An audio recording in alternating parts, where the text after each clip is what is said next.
My life was a series of bad decisions, but I never expected the real hell to begin in a warehouse. I spent my days documenting inventory, wondering where it all went wrong. Every click of my pen felt like a countdown to a future that was never coming. I was basically a human babysitter for a bunch of high-tech robots. They were efficient, cold, and completely mechanical, just like my life had become. I watched Pax, the AI unit, handle packages with a precision I could only dream of. It was soul-crushing work, surrounded by machines that didn't need to breathe or sleep. But in this economy, you take what you can get, even if it means taking orders from a processor. The facility was massive, a labyrinth of steel and automation. The temperature was kept low for the hardware, leaving me shivering in a place that felt more like a tomb than a workplace. Everywhere I looked, drones and bots were the only signs of movement. I realized too late that taking this job was a massive mistake. 2 months ago, I was a fresh military discharge, full of hope and looking for a clean start. I thought I was walking into freedom, but that feeling didn't even last a full minute. Right as I got out, my parents dropped a bombshell. They were moving, and I was on my own. They left me with a small studio and enough rent for 6 months. I had interest building in my savings, so I wasn't desperate yet. I had these far-fetched dreams of becoming a barista and finding romance over an espresso machine. But reality is a brutal wake-up call. Every cafe wanted experience. I could handle a rifle, but apparently I couldn't be trusted with a cash register.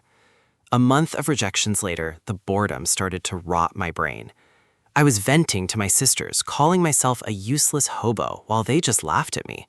They didn't have much sympathy. One of them even told me to come join her at the gym if I had nothing better to do. Then a random suggestion popped up about a shipping company using AI. It sounded chill. It sounded like easy money. That's how I ended up at the PAX Fulfillment Center. The place was freezing, and the isolation was starting to get to me. I didn't expect my only coworkers to be machines that followed strict protocols. Then there was Mr. Shin, the human manager who was somehow less likable than the robots.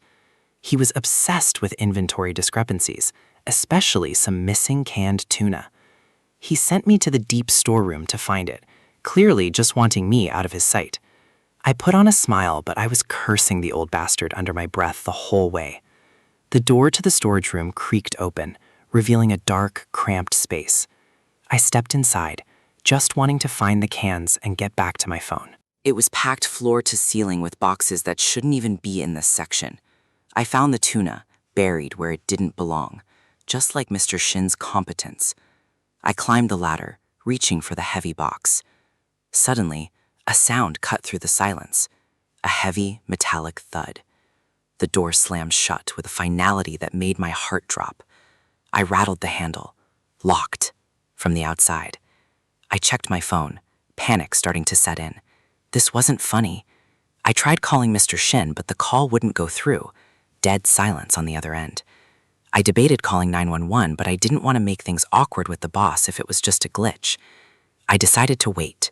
Surely someone would notice I was missing. I messaged my sister, joking that I was in an escape room. She didn't find it funny. Then her next text stopped my heart. She heard a building collapse right outside. She tried to call me, her name flashing on the screen like a lifeline. The call connected for a split second before the signal vanished completely. Silence.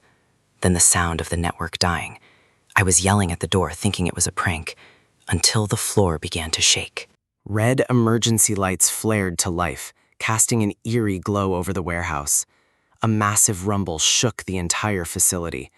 This wasn't a glitch. This was a disaster. The PA system screamed for evacuation, but I was trapped behind a heavy steel door. I realized then that no one was coming for me. The world was ending, and I was in a box. I hammered on the door until my knuckles bled, screaming for help that would never arrive. I checked my phone one last time. Battery at 1%. No signal. No hope. The power cut out completely. I was left in total, suffocating darkness. I started losing track of time. Was it day? Night? All I had was the silence. I stared into the void, my mind beginning to unravel. The sounds from outside were terrifying: crashes, screams, and things that didn't sound human. I stayed as still as possible, my instincts telling me that noise meant death. Whatever was out there, it was hunting. I heard a wet, guttural sound just on the other side of the door. My breath hitched. I curled up on the floor, waiting for the end. 3 days passed. 3 days of living on nothing but the canned tuna I was sent to find. I sat there, eating in the dark, wondering if I was the last person alive. The alarms had finally stopped. The silence was almost worse than the noise. I pulled out my phone to write a final note, a prayer for my family. I was ready to give up. I was ready for it to be over. But the world wasn't done with me yet. I stared at the ceiling, waiting for the air to run out. Then, a chime, a familiar digital ding that didn't belong in this tomb. A blue holographic window materialized in front of my eyes. You have been chosen. It told me to check my awakened ability. I thought I was finally losing it. My parallel dimension, level 1. It said I could store any object in sight. I started laughing. A storage ability? I was already trapped in a giant storage unit. I decided to play along with my hallucination. Fine, I thought. Store the PAX fulfillment center. The system asked for confirmation. Target chosen. Proceed with storage? I whispered, yeah, and the world suddenly inverted. A violent force threw me backward, the walls of the storeroom dissolving into light. I hit the ground hard, gasping for air that finally felt fresh. I scrambled up, blinded by the sudden sunlight. I wasn't in the warehouse anymore. I was outside, but the world I knew was gone. Total devastation. Buildings were leveled, and the sky was a bruised, apocalyptic orange. I saw bodies. I saw ruins. The reality of the collapse was worse than anything I had imagined. A wave of nausea hit me. The transfer had taken a toll on my body. I collapsed, retching on the dust-filled ground as the system updated. It was installing an operating system. My body was becoming the host for something beyond human. I tried to clear my head, but the dizziness was overwhelming. Then I froze. A shadow stretched across the rubble, growing larger by the second. Something was looming over me, something massive. A low, guttural growl vibrated through the air. It was the same sound I heard through the door. I looked up and saw a nightmare made flesh, a massive, blood-stained orc. I told myself to stay calm, to use my military training, but my legs felt like lead. This wasn't a bear or a gorilla. This was a monster from a story, and it was going to kill me. Its foot was the size of my torso, covered in grime and old blood. I didn't wait for it to move. I turned and bolted, screaming for a help that still wasn't coming. The creature let out a deafening roar that shook the very foundations of the ruins. It was fast. Impossible for something that size to move with such predatory speed. It stepped on a corpse like it was nothing but a blood-filled balloon. I was huffing, my lungs burning, desperate to find some kind of cover. It was gaining on me. I could feel the vibrations of its footsteps through the asphalt. Then, the system chimed again. Sync complete. You may now enter the parallel dimension. The orc lunged, its massive jaws open, ready to tear me apart. A prompt appeared. Enter. I didn't just say yes, I screamed it. Hell yes! The creature's fist swung through the air where my head had been a second ago. I thought I was too late, but the light engulfed me just in time. The world blurred into a vortex of blue energy and static. I braced for impact, shielding my eyes from the blinding flash. I opened my eyes, expecting to feel teeth, but I felt cold air instead. The orc was still there, but it was pressing against an invisible wall, howling in rage. It couldn't reach me. It was like I was behind unbreakable glass. A drone whirred past my head. I looked around, my jaw dropping. I was back in the PAX fulfillment center. The entire warehouse was here. The system confirmed it. I had entered my parallel dimension. I watched the monster outside, realizing the warehouse I had stored was now my own personal fortress. The world was an apocalypse, but I was the master of this space. I had a warehouse full of supplies and a monster-proof shield. Maybe I could survive this after all. The low hum of drones is the only sound in this massive silence. It's overwhelming. The Pax Fulfillment Center, a warehouse in a parallel dimension, and now it's all mine. A system notification pings. I've entered the dimension for the first time. Tutorial reward, 1 mana stone. It pulses with a strange blue energy. This small gem is more than just a reward. It's the lifeblood of this facility. Outside the barrier, the orc is still pounding away, trying to get to me. It's a nightmare made of pure muscle and rage. I have to be absolutely sure it can't cross over. The system confirms it. I'm safe inside, for now. I pull up the terminal. Level 1 facility stats. 300,000 square feet of inventory at my fingertips. Shipping speed is set to the default 40 miles per hour, but there's a catch. Look at the maintenance timer. 2 minutes until the default power supply is depleted. Survival, apocalypse, systems, hunters, shelters, regression, and power fantasy stories. Pox runs purely on mana stones now. 1 stone can power the entire warehouse for 24 hours. If the power dies, the drones fall, and everything inside becomes useless, including the refrigeration system. Packs fresh. Thousands of tons of meat, vegetables, and ready-to-eat meals. In an apocalypse, food is the ultimate currency. It's the difference between life and death. Without electricity, this warehouse becomes a graveyard of rotting food. I ask Pox how to get more stones. The answer is straightforward. Harvest them from infernal beings. The monster outside isn't just a threat, it's my battery. It's time to hunt. I open the catalog to find a weapon. Everything from household goods to professional hardware. I need something with reach. Camping axes. They're heavy enough to bite. Cheap tools, but they're all I've got to work with.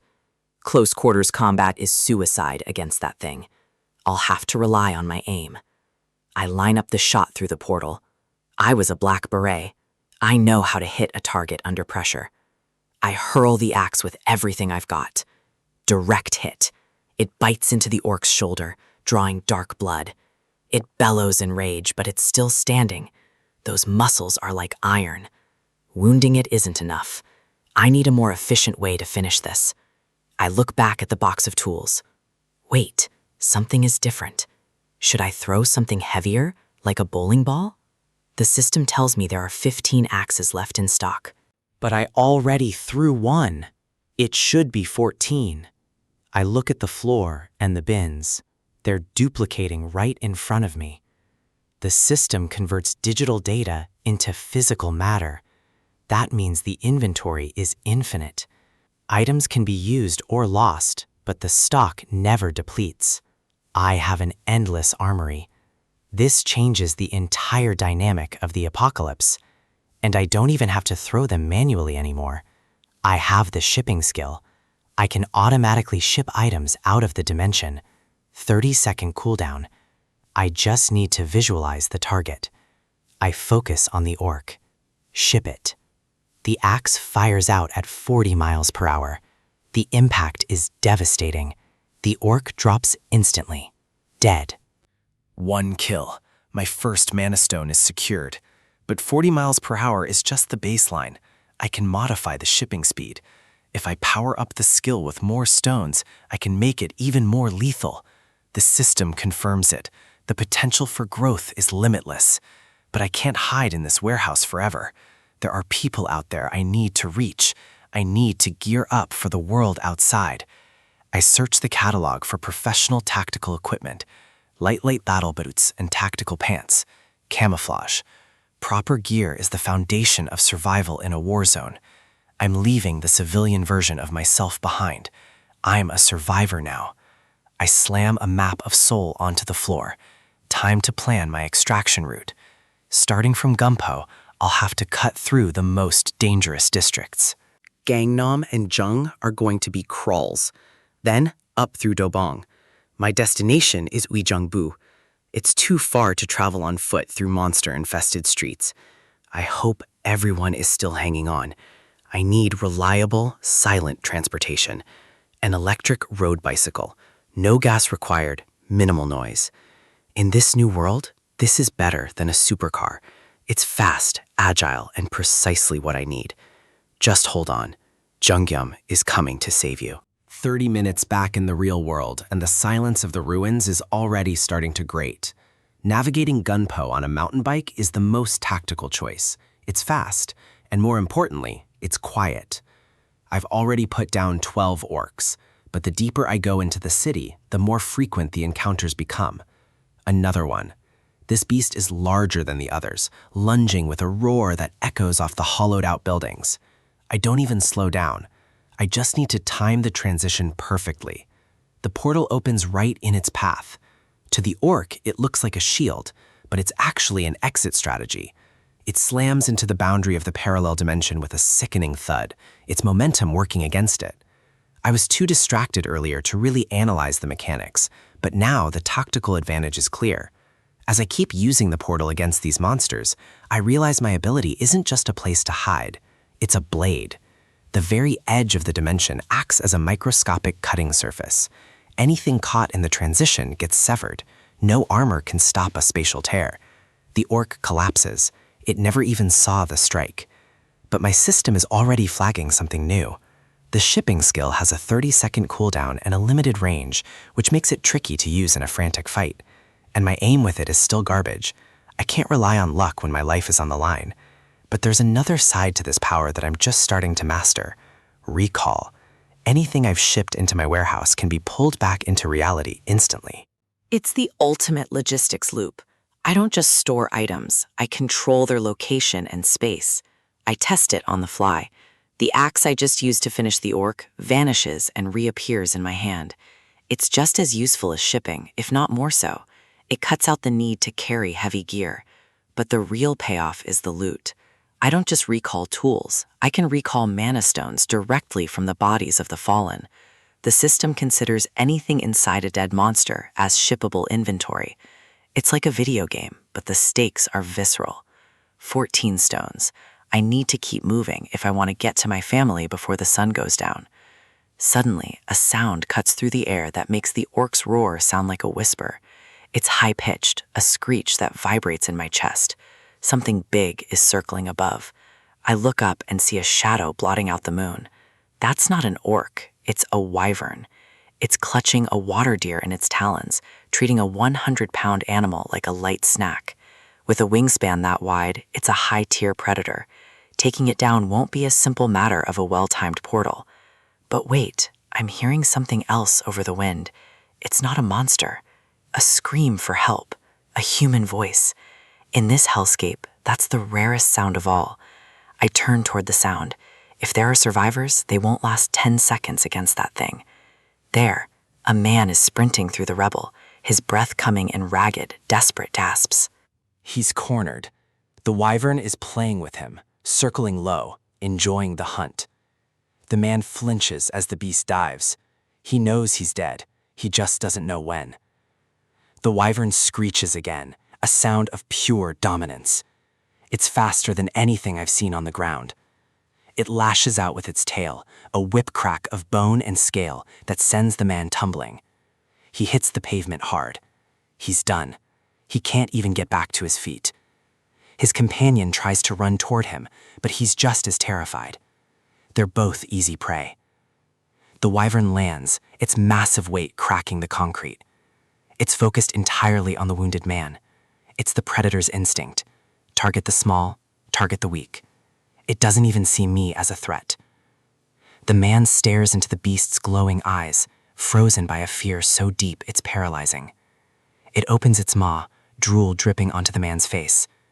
This is it, the end of the line for him. I can't just watch. If I want to survive this world, I need allies, or at least information. I need to divert its attention. I don't have a rifle, but I have momentum. I grip the handlebars and pedal. I need one perfect opening. The wyvern is about to strike. Its neck muscles coil, ready to snap the man in half. I reach for the axe in my warehouse. I don't have time for a portal trap. I have to throw it. A tiny knife or a blunt tool won't work. It has to be a killing blow. The man looks up, sensing a change in the air. He sees me, a lone figure on a bike. I ring the bell, a sharp mechanical ring that slices through the wyvern's focus. The beast turns, confused by the sound. It's just long enough. I put everything into the throw. The axe spins through the air, a blur of silver and death. It connects, right between the eyes. The sound of steel meeting bone is the most beautiful thing I've heard all day. The wyvern's head snaps back, the light leaving its eyes instantly. It collapses like a mountain of dead weight, its wings twitching one last time before going still. The survivors just stare. They've seen monsters, but they haven't seen them die like this. A one-shot kill on a wyvern. Even I'm a little surprised by how clean it was. I roll up to the body, the bicycle light flickering against the beast's scales. I retrieve my axe. The man on the ground is still trembling, unable to process that he's alive. I take a breath. Is everyone okay? I ask, my voice sounding strange in the sudden quiet. They look at me like I'm a ghost. A guy on a bike just took down a dragon. The wounded man, Mr. Choi, struggles to his feet, his eyes wide with disbelief. They think I'm a soldier. In this world, anyone who can fight is assumed to be military. Did he really just... With an axe? The other one whispers. The shock is written all over their faces. I don't look like a soldier, but I don't look like a victim either. I look like a variable.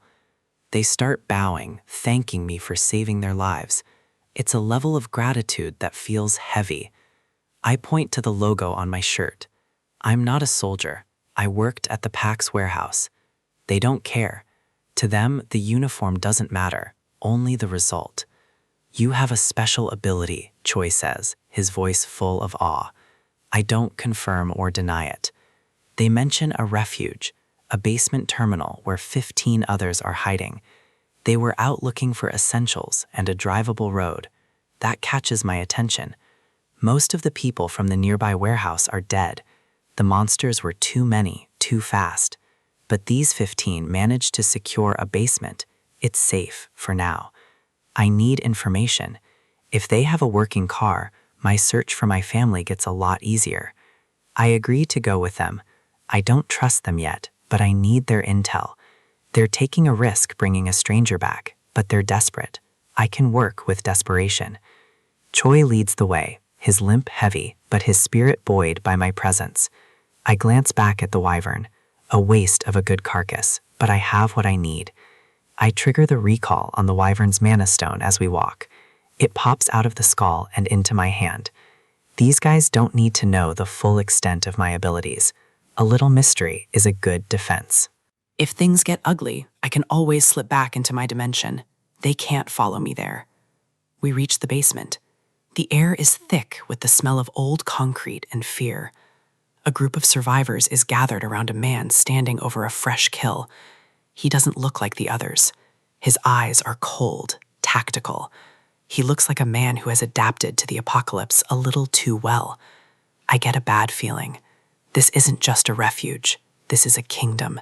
And I just walked into the throne room. The terminal is no longer the fortress these survivors thought it was. An orc managed to slip past their defenses, proving that even the most hidden shelters are vulnerable. The manager, Lee, looks shaken. He knows the clock is ticking. The monster is dead, but the sense of security died with it. This place isn't safe anymore. I stay quiet, observing them.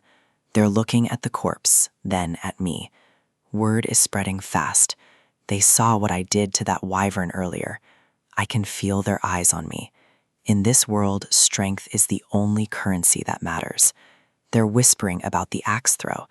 They think I'm some kind of high-level awakened. I need to keep my cool. If they think I'm a hero, I can use that to my advantage. The murmurs grow louder. To them, I'm a miracle worker who cracks skulls with ease. Someone is approaching. They're moving fast, driven by pure relief. Before I can react, I'm being grabbed. Her hands are trembling, but her grip is firm. She's desperate to show her thanks. She's ecstatic. I saved her colleagues, and she treats it like I've saved her whole world. She won't let go, asking how they can ever repay me for what I've done. I try to play it down, but she's not having it. Humility only makes them trust me more. The tension breaks for a moment as they start joking around, trying to find some normalcy in the chaos. I step back, trying to maintain some professional distance. The manager, Jin-Mak Lee, steps forward with a grateful smile. He seems like a man who knows how to lead. He bows respectfully. In the apocalypse, a man who can kill monsters is worth more than gold. He offers me a spot in their hideout. They've got food and water, or so they think. Lee is confident. He believes they have a steady supply line from a nearby warehouse. But then, one of his men breaks the news. The look on his face says it all. The warehouse is gone. Not looted, not destroyed, just vanished without a trace. Lee can't believe it. An entire building doesn't just disappear. The shock is turning into panic. Without that warehouse, they have no future here. The workers are losing it. They were counting on those supplies to survive the winter. I watch them spiral. I'm the only one who knows that warehouse is currently sitting in my inventory. The atmosphere is heavy with dread. Their sanctuary just became a prison. Lee tries to rally them. He's pushing for a move through the tunnel, even if it's dangerous. They have to move now. Staying here means starving in the dark. He looks to me for confirmation. He wants to know if I'm with them. They need cars, but more importantly, they need a path cleared through the monster-infested roads. The highway is broken, and the only viable exit is blocked by a swarm of wyverns. It's a suicide mission for them, but for me, it's an opportunity. Lee offers me a way out, even if I don't want to follow his group. I tell them I need a car anyway, so I'll head to the tunnel first. He's relieved. Having me around makes them feel like they actually have a chance. I have no intention of revealing my true ability to these people yet. They've survived by fighting for every scrap. I've survived by hiding behind a broken system. I need to be cautious.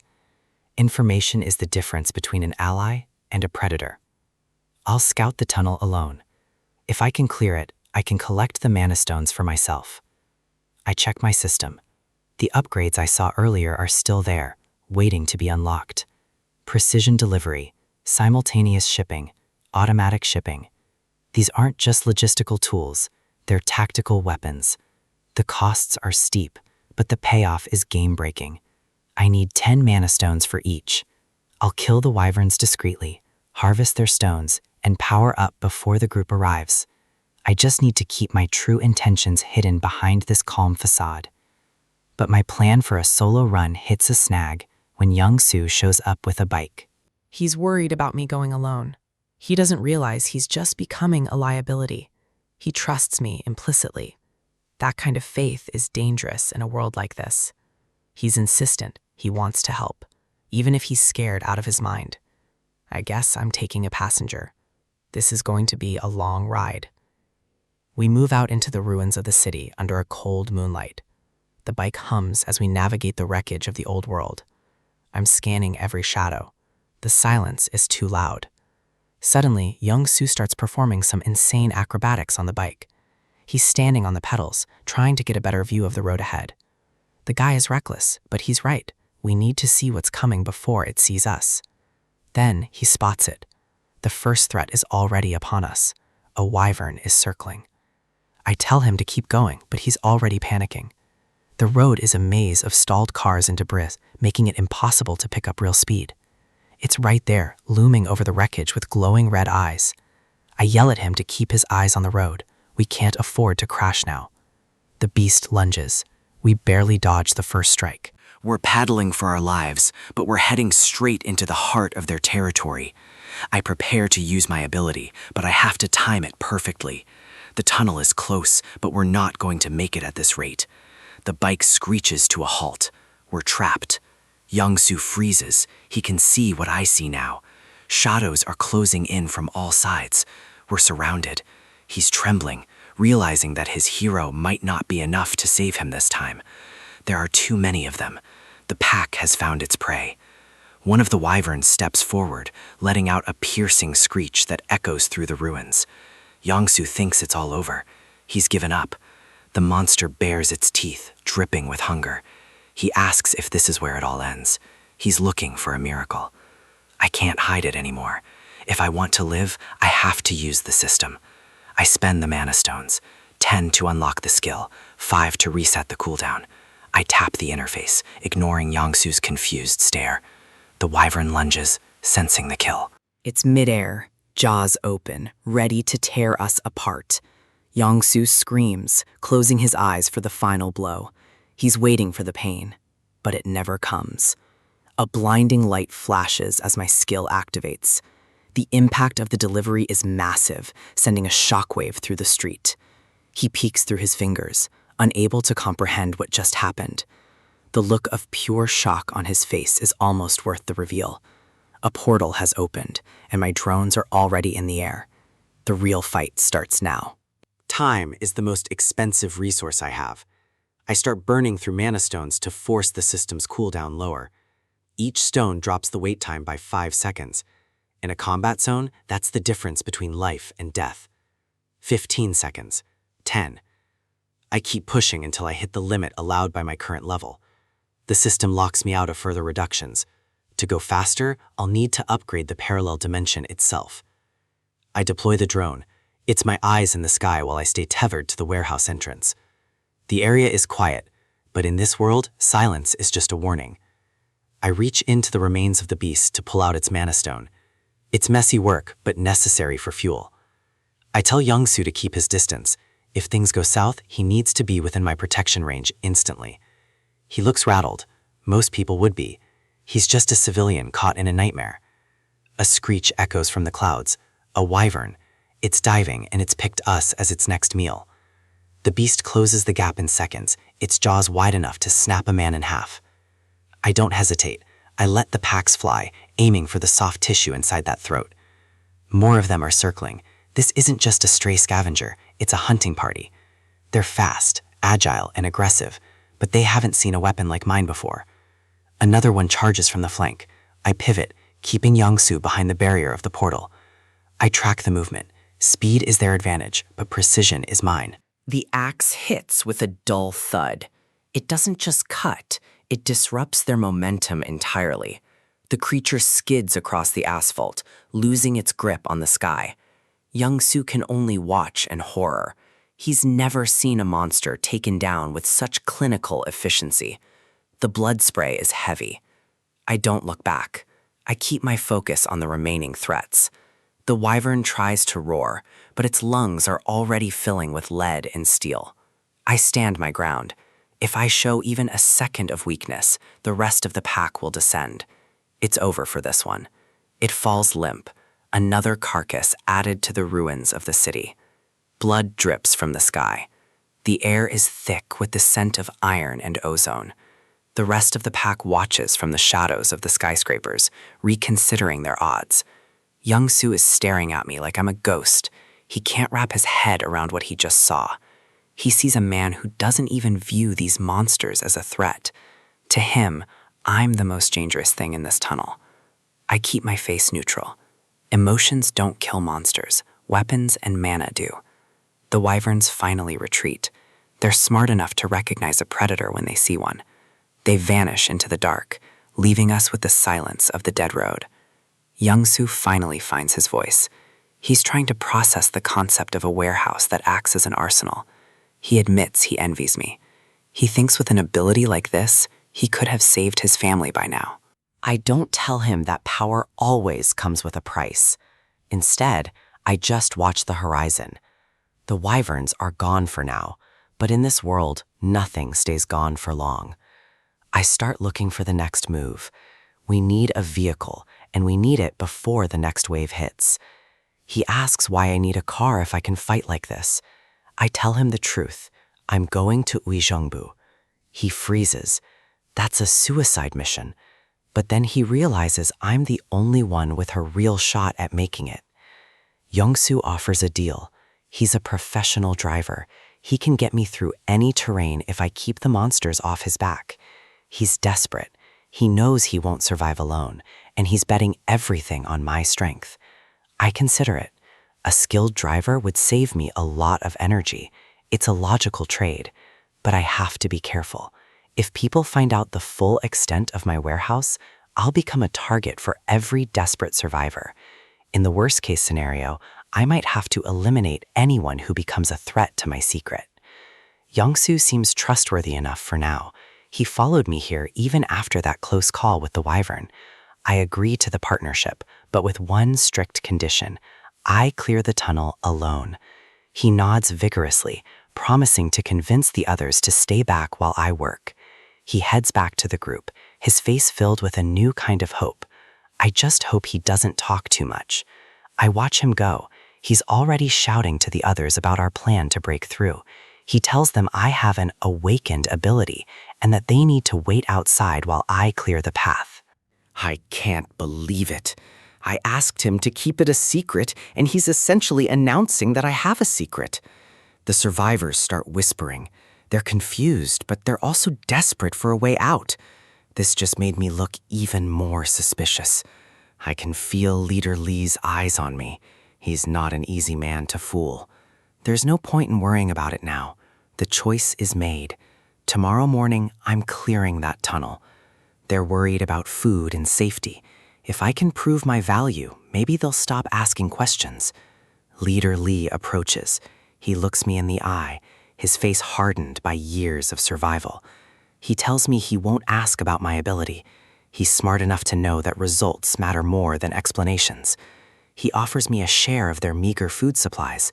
It's a sign of respect I didn't expect. The whole group bows. In their eyes, I've gone from a stranger to their only hope for survival.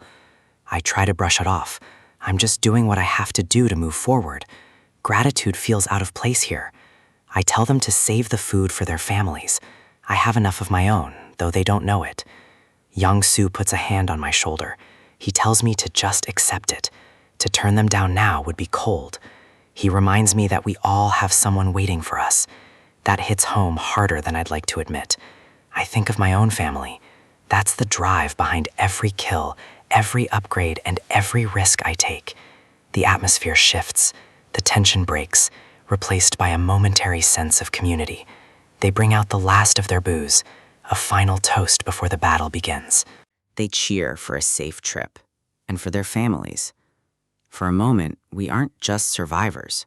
We're human again. Morning breaks cold and clear. I check my gear one last time. It's time to move. I tell them to stay put. The tunnel is my mission. I don't want any interference. I mount my bike. It's quiet and fast, perfect for a scout mission. The road ahead is broken, but I've navigated worse. The entrance to the tunnel looms like a massive mouth. I pedal toward the darkness. I can feel their eyes on my back, watching their only chance at escape. I promised them I'd be back. I intend to keep that promise, if only to get to the car I need. I enter the shadow of the concrete. The temperature drops instantly.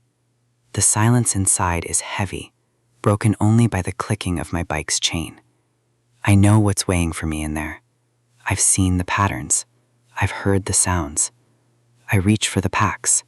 My grip is steady. This is what I was built for in this new world. A glint of light catches a monster's eye in the rafters. They're watching me. I don't stop. I keep moving forward, deeper into the heart of the tunnel. The shadows are thick, but I have my own ways of seeing in the dark. I think of the toast from last night, the warmth of the booze, the hope in their voices. It's a heavy burden to carry, but it's the fuel that keeps me going. One way or another, this tunnel will be clear by midday. I take a deep breath. The air is stale and smells of decay. I see the first movement ahead. Large, slow, something that thinks it owns this space. I increase my pace. I'm not here to hide, I'm here to conquer. The tunnel stretches on, a long, dark throat of concrete and steel. I'm the only thing moving in this graveyard, and I'm the only thing that's going to come out alive. I'll be back in no time, but the man who returns might not be the one they expect. My parallel dimension ability is the ultimate cheat code in this dying world. Level 1 lets me store any object in sight. It's my vault and my fortress. I can walk in and out of the dimension as I please. In a world overrun by monsters, having a space where nothing can reach you is the only thing that matters. Absolutely nothing enters without my approval. It is the perfect defense and a perfect warehouse. But things just got even more broken. When I stored that massive logistics hub, my system merged with the PAX AI. New skills are unlocking. Shipping lets me fire objects out of my dimension like a railgun at 60 miles per hour. I'm building a stockpile while everyone else is starving. That's my edge. I can eat in peace while the world burns outside. I assumed leveling up wouldn't change much, but the system just notified me of a new potential function. It's not just for simple storage anymore. The system is evolving with me. A laboratory function. For 50 mana stones, I can combine and modify everything I've registered inside the dimension. If leveling makes this even more ridiculous, I need to know exactly how far I can push the baseline storage skill. I want to check all the new functions, but I'm short on mana stones for now. However, I have one use available. Time to test the limits of what store any target really means. When I first stored the warehouse, it was a whim, a gamble to see if the system would let me take a whole building. Now I'm thinking bigger. I need to know where the ceiling is. I focus my intent on the ground beneath my boots, on the world itself. The prompt appears instantly. Target selected for storage. Proceed. I hold my breath. If I can take the planet, I win the game. The silence in the hub is heavy. My heart is pounding against my ribs as I wait for the system to process. Failed. Target exceeds the storage criteria. Honestly, it would have been too easy. I close the screen as my driver walks in. Better to keep my feet on the ground for now. He's been checking the maps. We need a clear path to Gangnam if we're going to move the heavy gear. Most of the main arteries are clogged with wrecks. He's looking for the gaps in the grid. I ask about his daughter. He was supposed to be resting with her before we set out. He just smiles and points toward the back of the hub. She's out cold. Deep, peaceful sleep amidst the supplies. In this world, that kind of peace is the ultimate luxury. She feels safe here. The man looks relieved. He says he has my back as long as he's able. But there's a look in his eye I haven't seen before. A sudden shift in intensity. He's usually the cautious one, but now he's ready to charge into hell if it means keeping his kids safe. I tell him to take it easy, but he's already grinning behind his shades. He claims driving is all he's good for, but he's easily faster than anyone else on the road. I tell him we need to be smart, not fast, but he isn't listening. He's practically crying with relief. Having a safe place for his child changed his entire world. We hit the road, the heavy truck roaring as we leave the warehouse behind and head into the ruins. The city is a graveyard of concrete and steel. Every corner holds a potential ambush. Buildings lean precariously over the asphalt, their windows like empty eyes. The weight of the cargo doesn't slow us down. We're moving through the dust and debris at a steady clip. It's a lot quieter than the main highways. No monsters in sight so far. He points out a historic site nearby. That's why there was never much development in this area. He's trying to stay positive, but I can see the fatigue etched into his face. He keeps glancing at the mirrors, checking for tails or anything out of place. Then we see them. Barriers ahead. A full-scale checkpoint blocking the road. This wasn't on our intel. These aren't makeshift. They're military-grade barricades used by the army. He slows down, wondering if the army is still operating in the sector. I look closer. The stance of the men behind the barriers isn't right. I catch a glimpse in the side mirror, a jeep with its lights on, positioned to cut us off. They've been waiting for a big catch like us. They don't look like they're here to help. This is going to be a hard exit. I need to make a move before they box us in. I tell him to hide. I open a portal right under his seat so he can slip into the dimension. 3 men approach the truck, rifles leveled at the cab. They aren't soldiers. They're scavengers with high-end gear. I step out of the cab, keeping my hands visible, but my mind focused on the system. The leader sneers, mocking our driving. He was hoping we'd blow a tire so they could just pick the carcass. He tells me to get out and open the cargo.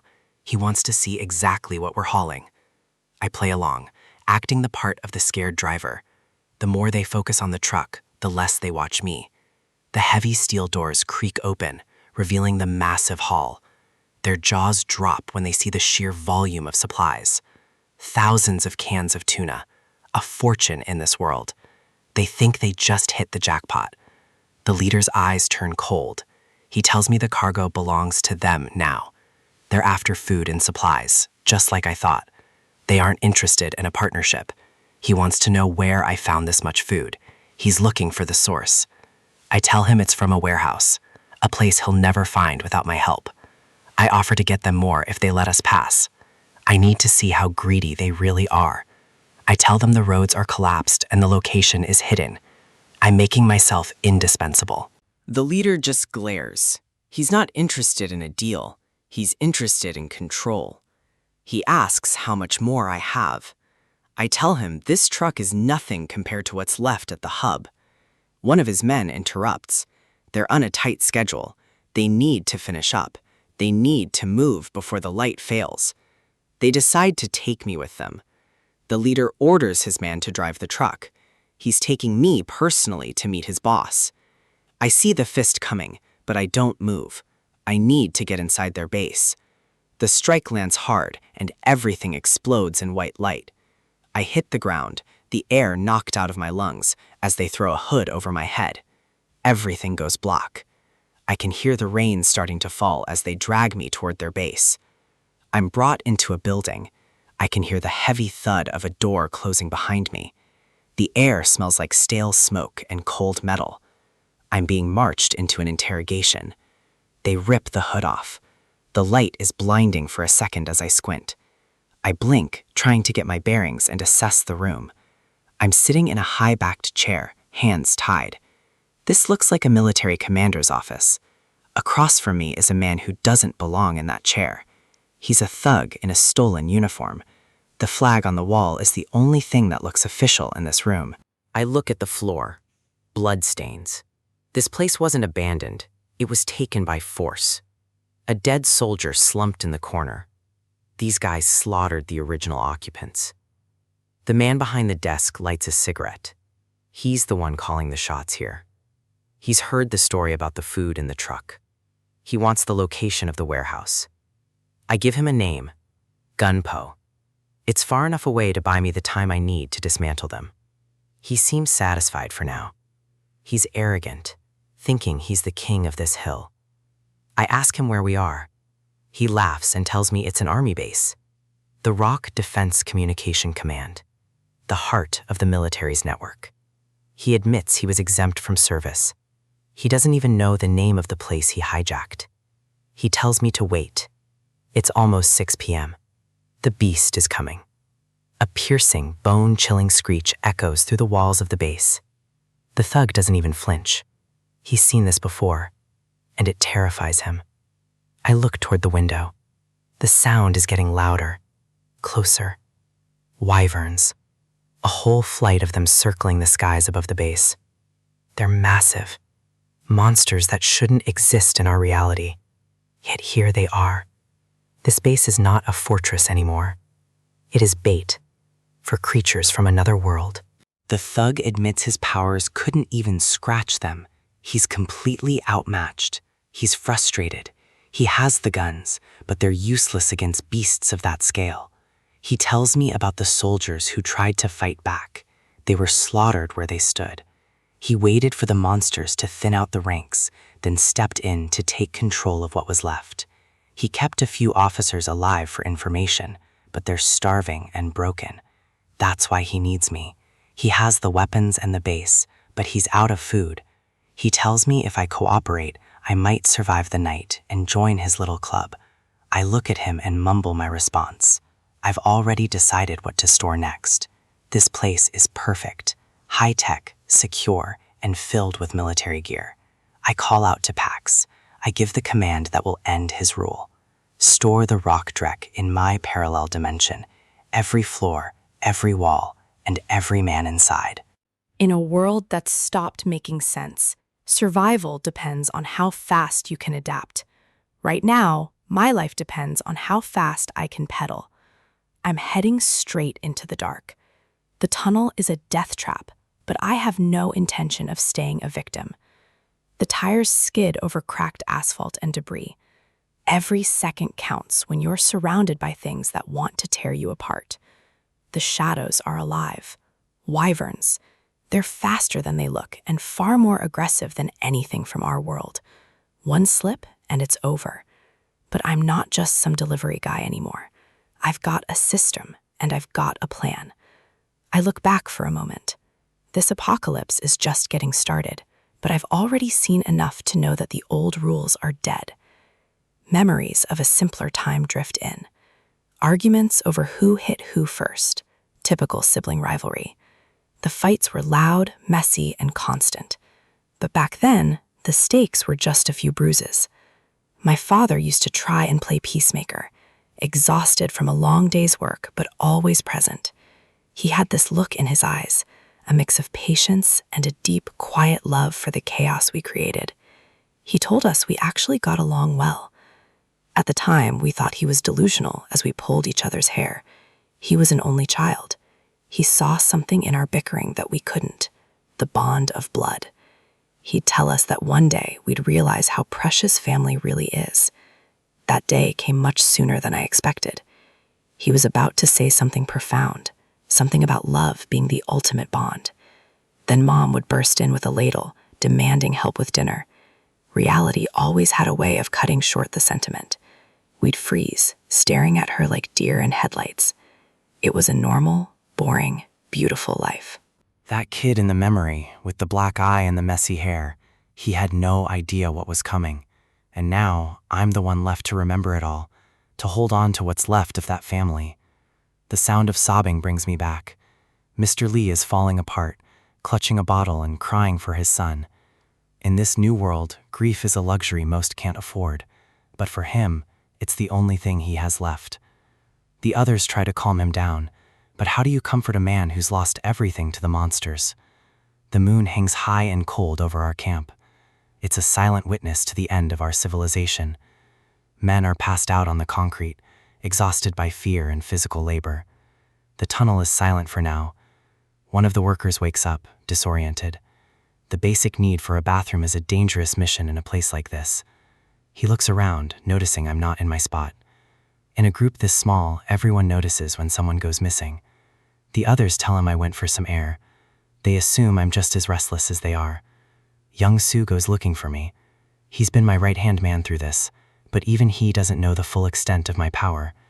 He peeks around the side of a massive transport truck, expecting to see me staring into the dark. Instead, he finds me busy. I've been using the quiet hours to prepare for our next move. He asks why I'm not sleeping. I can't tell him that my mind is racing with system notifications and tactical data. I signal him to come closer. It's time he saw what we're actually working with. His eyes go wide as he looks into the back of the truck. He wasn't prepared for what I've been hiding. Rows of boxes, supplies, and even a bike.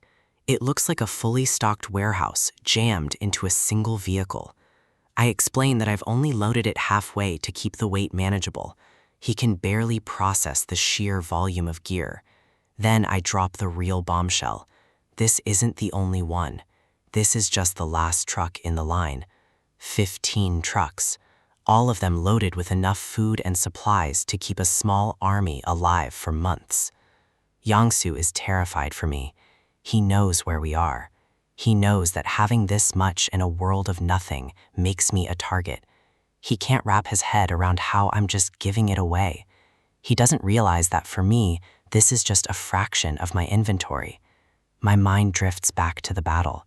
The impact of the wyvern's skull against the floor was a sound I'll never forget. They keep coming, wave after wave. My drones and skills are the only things holding the line. A wyvern lunges at my shield, its maw open and screaming. It's pure, mindless hunger. I hold firm. If I break, everyone behind me dies. If I could bring them all into my parallel dimension, I would, but the system has its limits. Pax confirms my fears. My current level isn't enough to shelter a crowd. I need to grow stronger. 32 out of 100 mana stones. I'm not even halfway to level 2. I need more kills. 40 wyverns left in the tunnel. That's my tally. Not enough to level up, but enough to clear a path. Some of them are actually retreating. Even monsters have an instinct for self-preservation when they meet a predator like me. A shadow moves. They're circling something. Or someone. The hierarchy of these creatures is starting to reveal itself. There it is. A flash of light reveals a massive silhouette perched on a car. It's watching me. The pressure it exerts is heavy. This isn't just another wyvern. This is the alpha, a boss, or perhaps a host for something even worse. Either way, it's the real threat in this tunnel. Morning light breaks through the clouds. It's a new day, but the world is still broken. The workers stand ready. They've seen what I can do, and for the first time, they have hope. They're nervous. They know the road ahead is full of monsters, and they're relying on me to lead them through. Suddenly, a shout. I'm back from my scouting run, and the relief on their faces is palpable. I roll in on the bike, blood-stained and weary, but moving with a purpose they all recognize. The blood on my clothes tells the story of what I encountered in the dark. It's a grim uniform for a grim job. My hands are steady on the handlebars. I've survived the tunnel, but the city outside is a whole different beast. The workers stare in awe. They're starting to realize I'm not just a lucky survivor. I'm something else entirely. One of the women looks at me with a mix of fear and gratitude. She knows I'm their only chance. I give them a small, reassuring nod. We have a convoy to move and families to find. A cheer goes up. It's a fragile sound in such a desolate place, but it's enough to get the engines turning. Mr. Lee addresses the group. He's found his resolve again, spurred on by the mission I've given them. They thank me, calling me Mr. Lee out of respect. They're heading home because of the supplies I provided. Mr. Lee smiles. It's a tired, worn-out smile, but it's genuine. He's going to try to find his son. I remind them to check the cargo if they run into trouble. I've packed more than just food in those trucks. They don't know what I mean yet, but they'll find out soon enough. In this world, a little help goes a long way. The engines roar to life. The sound of 15 trucks vibrating the air is the most beautiful thing I've heard in days. We pull out of the tunnel area, a line of steel and hope cutting through the devastation. The convoy moves slowly, navigating around the wrecks of the old world. Every turn is a tactical decision. Young-soo waves to the other drivers. We're a team now, bound together by the need to survive. We hit the main highway. It's a graveyard of abandoned cars and broken dreams, stretching as far as the eye can see. From above, we must look like a tiny thread of life, trying to stitch a torn world back together. The sun is blinding, reflecting off the glass and metal. It's a beautiful day for the end of the world. I sit in the passenger seat, staring out at the ruins. My mind keeps drifting back to that alpha wyvern. It definitely wasn't normal. It was bigger, smarter, and it let me go. That's what worries me. I'm covered in the filth of battle, but I don't feel tired. I feel focused. The system is changing me. A sudden crack of sound snaps me back to attention. Something is nearby. The city skyline looms ahead, but it's not the sanctuary people hoped for. Smoke rises from a dozen different points. We pass a fallen soldier. His gear is scattered. His mission failed. Even the military couldn't handle this. Young-soo sees it too. He grips the wheel tighter, his face pale. The reality of the situation is sinking in. There's no helping the dead. We have to keep moving. Survival is for those who look forward, not down. The roads are blocked by every imaginable obstacle. Dead bodies, monsters, flipped cars. It's a labyrinth of horror. Seeing soldiers left to rot on the side of the street tells me everything I need to know. The chain of command has collapsed. A scavenger monster gnaws on a corpse in the middle of the road. It doesn't even look up as we pass. It's already adjusted to the new food source. I think about my own time in the service. If I hadn't been discharged when I was, I'd be one of them, just another body in the dirt. The truck screeches to a halt. Barbed wire fences block the entire width of the bridge. Beyond the wire, the road is a mess of overturned vehicles and blood. This wasn't a random accident. This was a desperate defense. Young-soo figures the army set this up to keep things from getting through. The question is, what were they trying to stop? He wants to take a detour to find another bridge. But I see something at the far end that changes everything. Monsters. Not wyverns this time. These look like hounds from hell prowling through the wreckage. They're lean, muscular, and look like they could outrun a car. They're hunting in a pack. I look at them and see more than just a threat. I see mana stones. I see a way to level up my dimension. Young-soo is panicking, reaching for the gear shift to turn us around. He thinks we're trapped. But I've spotted a narrow path, a sidewalk that might just be wide enough for the truck to squeeze through. It's tight and it's dangerous, but it bypasses the main roadblock and puts us right behind the pack. I put a hand on Young-soo's arm. He freezes, looking at me like I've lost my mind. He asks if the truck can even fit. I tell him it's possible. And in this world, possible is all the permission I need. I've got a great idea to get past this area. We don't need a detour. We need to go forward. I can't help but grin. Most people see an end, but with this system, I only see opportunities to grow stronger. I don't believe in detours. In this world, the straightest path is usually the most dangerous, but I've got a plan to clear the way. Young-soo looks like he's seen a ghost. He doesn't realize that the chaos ahead is exactly what I'm looking for. A massive ogre is tearing through a pack of hounds right in the middle of our path.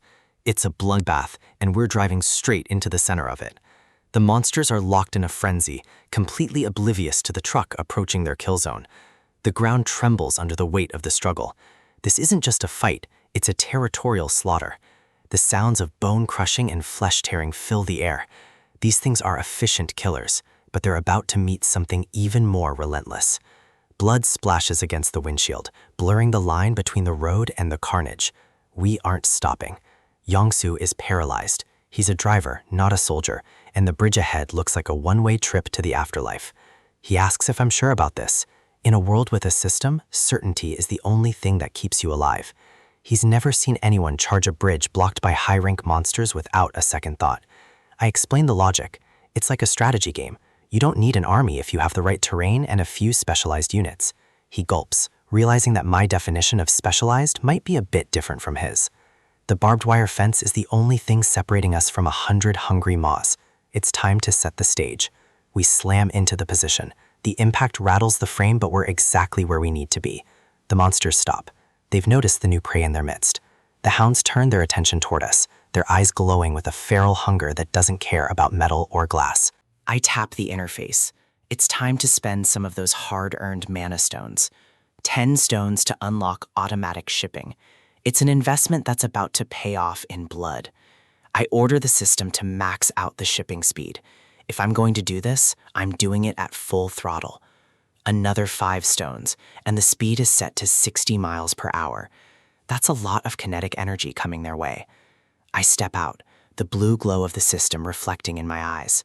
The dinner bell just rang, and I'm serving the main course. The hounds dash forward, a wave of red fur and teeth. They think they found an easy meal. The system dings. French door refrigerator, 830 liters. Market price, nearly 3 million won. It materializes mid-air with a deafening crash. A $2,000 appliance just became a lethal projectile. The first hound doesn't even have time to whimper before several hundred pounds of steel and insulation flattens it into the pavement. 12 mana stones obtained instantly. The system is already paying for itself. I can't help but laugh. There's something satisfying about watching the apocalypse get handled by high-end kitchenware. I've upgraded the distance and precision. Every delivery is a guaranteed kill. The system adjusts the trajectory mid-flight. It's like a homing missile, but with more storage space.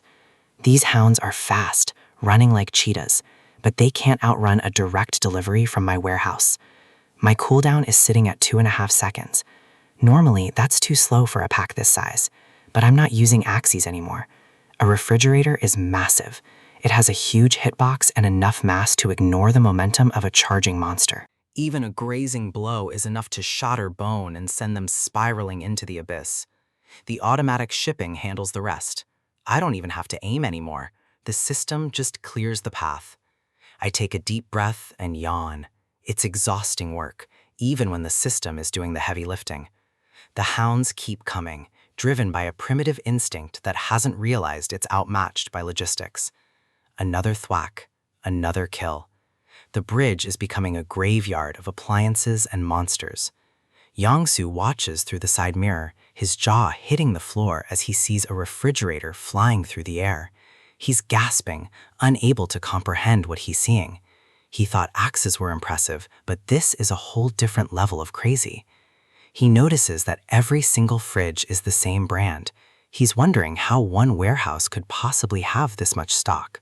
It's the brand new condition that really gets him. It's not just junk, it's a never-ending supply of luxury goods used as hammers.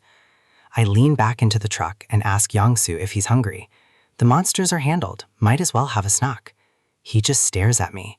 The disconnect between the slaughter outside and my casual tone is too much for him. He finally asks the question, is the stock infinite? He's starting to realize the true scale of my ability.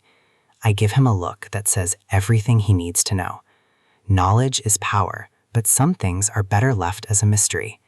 I told him I thought he knew already. I only retrieve the items so we don't get a flat tire driving over them later. I step back into the cab, my movements relaxed while the world outside continues to burn. Yangsu is sweating. He's realized he's riding with a man who can summon a supermarket's worth of inventory on a whim. He asks for a donut and a zero cola. Even in the apocalypse, a man has his preferences. The sky is clear, and for a moment, the world looks almost peaceful, despite the monsters falling from the bridge behind us. Yangsu chuckles, feeling a bit embarrassed. He tried to share his meager food earlier, not knowing I had everything we could ever need. I just smile. His trust was worth more than the food. In this new world, loyalty is the rarest commodity of all. I tell him to let me know if he needs anything. I've got a warehouse full of solutions for any problem he might have.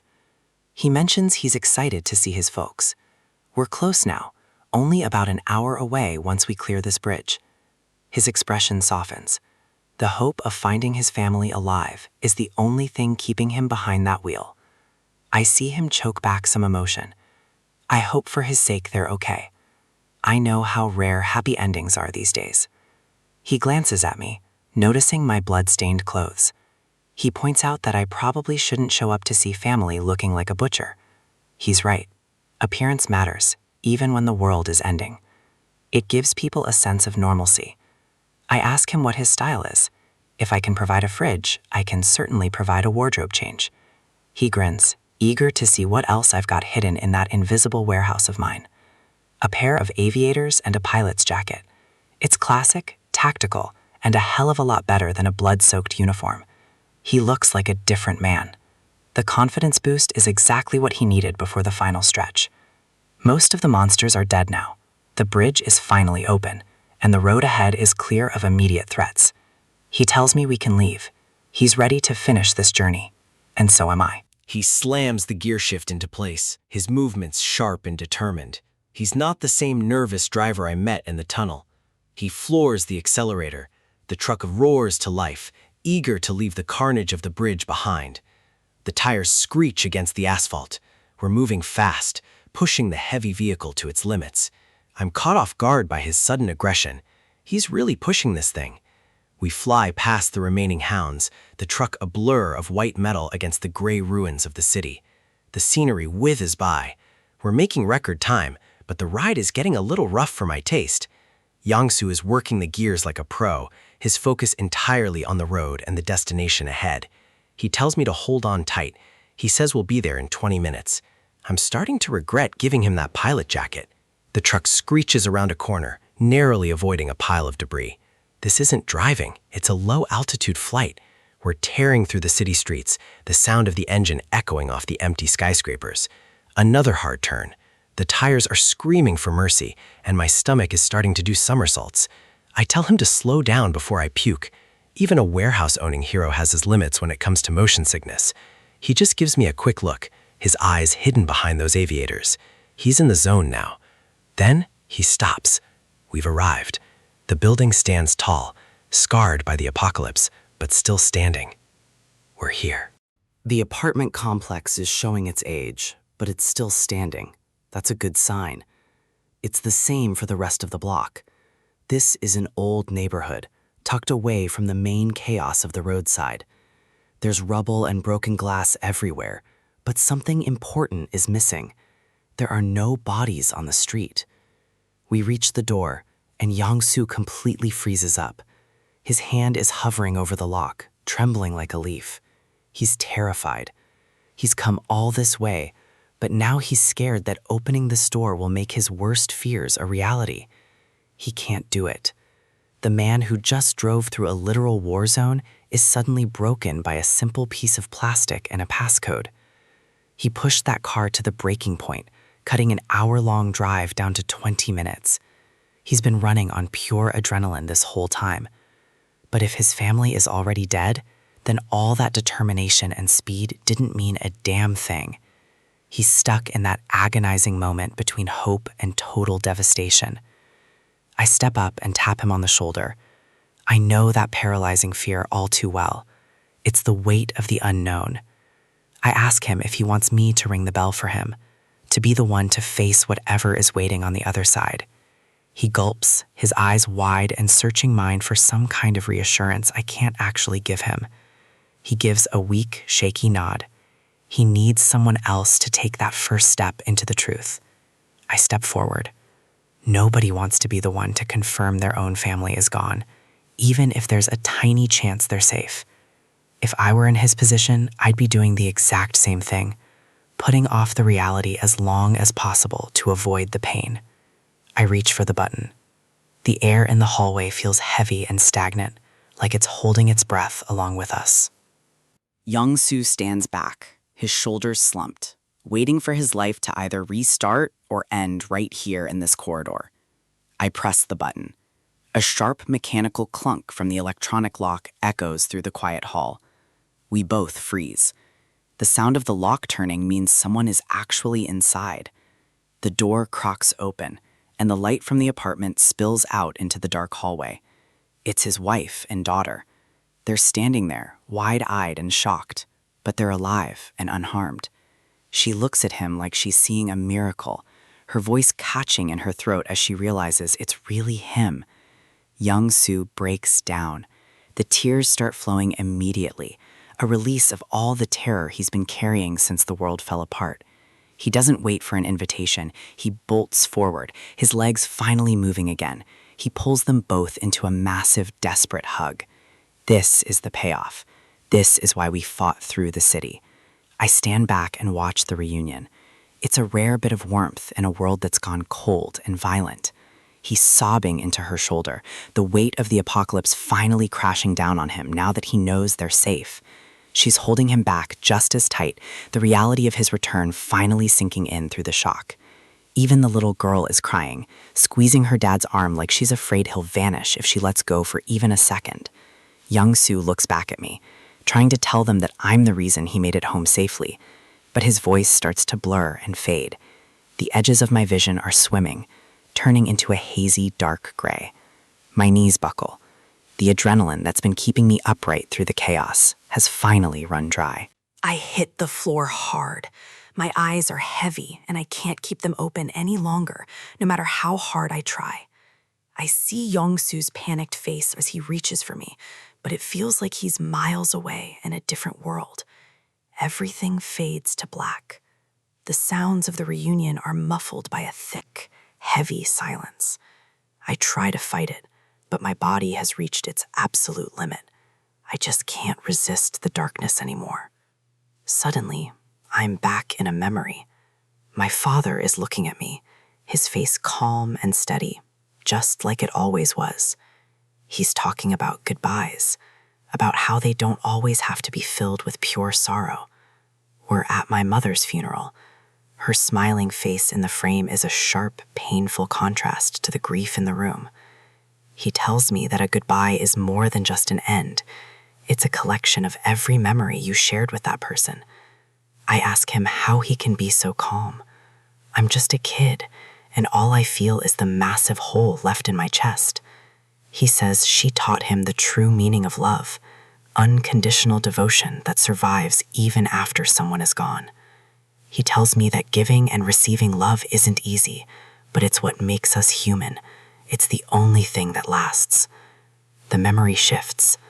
Now I'm back in our old living room, and something just hit me square in the face. It's Sol. She's lunging at me with a pillow, a mischievous, competitive grin on her face. I'm on the floor, groaning from the impact. She's always been way stronger than she looks. I'm yelling at her, complaining that she hits way too hard for a simple pillow fight. She just sighs and tells me to quit acting like a weakling. She claims she was barely even trying. I'm storming off, shouting that I hate her, and I'm telling Dad. Standard sibling warfare. Dad just watches us with a small, knowing smirk, while Mom yells for us to get to the table. The smell of dinner fills the house. It's a memory of a life that feels like it belonged to a completely different person. We're all gathered around the table, the steam rising from a bowl of spicy kimchi stew. Mom is nagging Juyan to put her phone away and eat. It's so normal and boring it actually hurts to remember. Sol is acting cool, claiming she's just texting her friends, but Mom isn't buying the act for a second. We're watching MMA, and Sol is narrating every punch like she's a professional commentator. Mom sighs, wishing she could watch her soaps, but Sol is completely hooked on the technique of the fighters. Dad suggests that Sol join the boxing club when she gets to junior high. He thinks she'd be a natural at it. She smirks. That's been her plan all along. She wants to be a champion, and she starts junior high next year. Then it was my turn to start junior high. I remember walking through those gates for the first time. I was wearing my new suit, feeling like a big shot, ready to finally start my adult life. I saw the welcome banner and had high hopes. I thought I was finally going to find my place. But the reality was different. The holes were filled with kids who were much bigger and meaner than I expected. I tried to blend in, to just be another face in the crowd and avoid any kind of trouble. My uniform was perfect and crisp, but I didn't feel like I actually belonged in it. I kept my head down, hoping no one would notice how out of my depth I really was. I felt shabby and small compared to everyone else, like I was wearing a costume that didn't fit. But I put on a smile anyway. It was a new school. I was supposed to be happy and excited. That didn't last long. The first punch caught me right in the jaw, and the world spun. Then they were all over me, thwacks and kicks coming from every direction as I fell. I was on the ground, just trying to protect my head while they stomped on me. Humiliation was worse than the pain.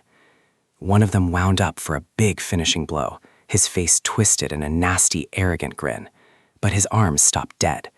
Someone had caught his fist mid-air with a grip like iron. A hand clamped down on his wrist. The bully looked up, confused and suddenly scared. It was my sister. She was wearing her gym tracksuit, looking like a total predator. She didn't say a word. She just squeezed his wrist, and the guy's face went white with pain. The bully scrambled and ran. They knew who she was, the boxing club's rising heavyweight star. She looked down at me, her expression a mix of pity and cold frustration. She called me pathetic and told me that starting tomorrow, I was training with her every single morning. The sun was barely up the next day when she dragged me out of bed and into the park. I was dying, huffing and puffing, my lungs feeling like they were on fire as I tried to keep up. She didn't let up for a second. She pushed me until I was dizzy and ready to collapse. Years of that relentless training turned me into a completely different person. Then came the day Juyeon got her acceptance letter to Seoul College of Nursing. We were all celebrating in the living room. For a moment, it felt like things were finally going our way. Then I heard the mail slot. A single white envelope hit the floor with a soft thud. I picked it up, my heart dropping into my stomach before I even saw the return address. I pulled out the paper, my hands shaking just a little bit as I unfolded it. I froze. The words on the page were clear, formal, and absolutely final. Notice of conscription. My time in the civilian world was officially over. I remember standing at the gates of the Army Training Center, looking back one last time.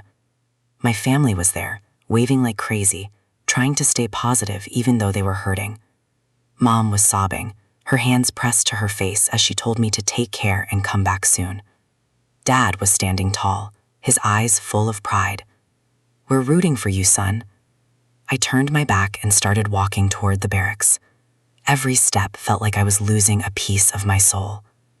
I could still hear them shouting from behind the fence.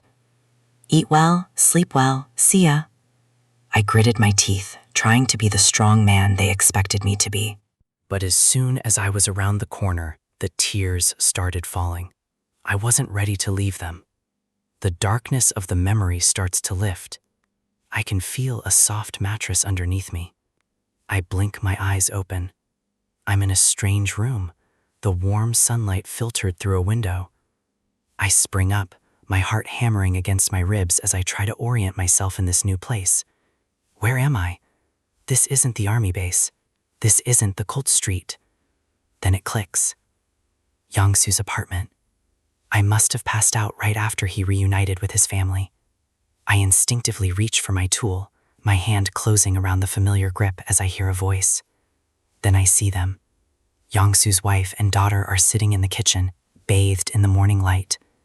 They're just eating breakfast. It's a scene of perfect domestic peace. For a second, I almost forget the world ended outside. I wake up on high alert, my hand instinctively reaching for a weapon. My eyes lock onto the shadows across the room. But instead of a monster, I find a mother and her child. The girl is focused on her meal, oblivious to my sudden movement. The tension in the room breaks. I'm not in a war zone. I'm in someone's home. I hear snoring from the corner. It's peaceful, a sound that's become incredibly rare since the world ended. I realize I must have collapsed. The exhaustion finally caught up to me, and I was out cold. Young-soo's wife notices me waking up. She explains that I was completely drained, and they didn't want to disturb my rest. I check my surroundings and my gear. Habit is a hard thing to break when survival is the only rule. I quickly store my weapon back into the subdimension. I don't want to frighten the family more than I already have. I ask how long I've been out. 3 hours. Not long, but enough to regain some strength. She looks at me with a warmth I haven't seen in a long time.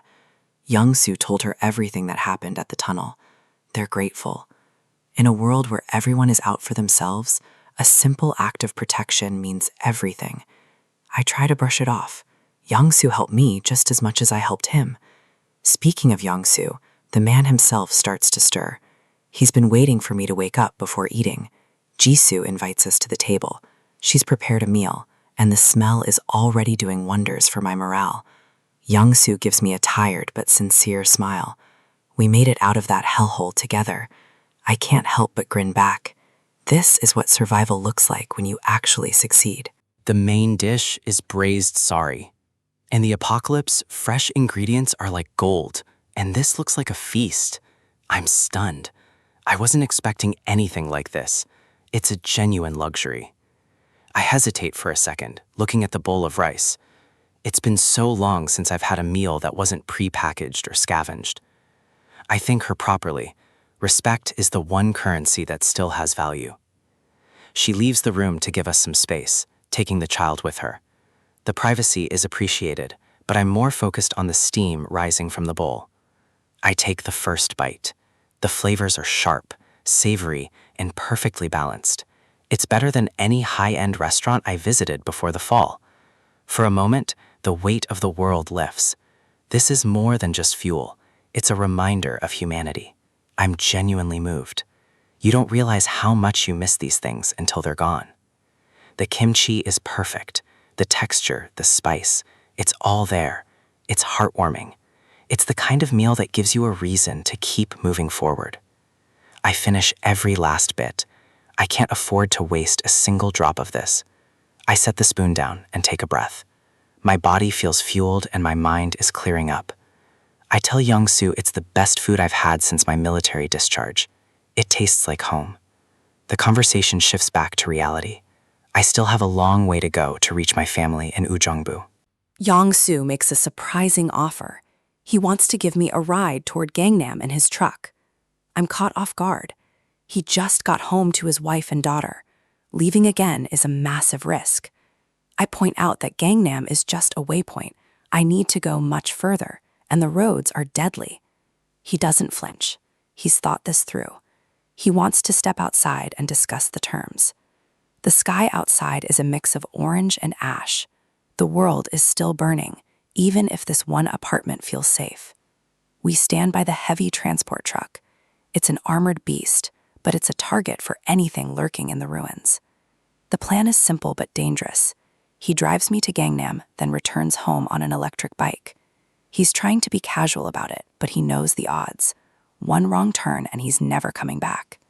I lean against the truck, processing the offer. Having a vehicle and a driver like him would change everything. But the question remains, why? Why risk everything he just got back? He's fast on that bike, sure. He could probably outrun most threats if he stays on the move. But speed won't help if he gets cornered. This isn't just about driving. It's about life and death. I sigh. I can't let him do this out of some misplaced sense of debt. It's too much. I tell him straight up. He fought so hard to see his family again. Why throw that away for me? I need to understand his motivation. Is he really that selfless, or is there more to it? He laughs it off, scratching the back of his head. He says I saved his life, and that's reason enough. He asks me why I helped him in the tunnel. I don't have a tactical answer for that. We stand in silence for a moment. In this world, you help people because it's the only way to stay human. He smiles, knowing he's made his point. He survived because of me, and he wants to pay it forward. I look at the truck, then back at him. I have a counteroffer, something he won't expect. We're all in the same position, struggling to protect what we love. I realize I have the power to actually do it. My ability, the subdimension, is the key. It's the ultimate shelter. If he helps me reach my family, I can provide a level of safety for his that no apartment building can match. He's listening now. The carefree attitude is gone, replaced by the focus of a man who sees a real opportunity. I explain my condition. He doesn't come alone. He brings his family with him. Inside my dimension, they'll be safe. I'll be back in no time to get them, but they need to be ready.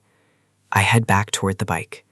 The deal is struck, but I need to prepare the space first. I look at the vehicle keys. My mind is already moving toward the next tactical phase. The key glints in the light.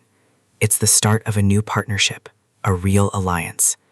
Everything has to be precise. In the apocalypse, details are the difference between living and dying. I'm ready. My path is clear, and for the first time, I'm not walking it alone. I turn the bike around.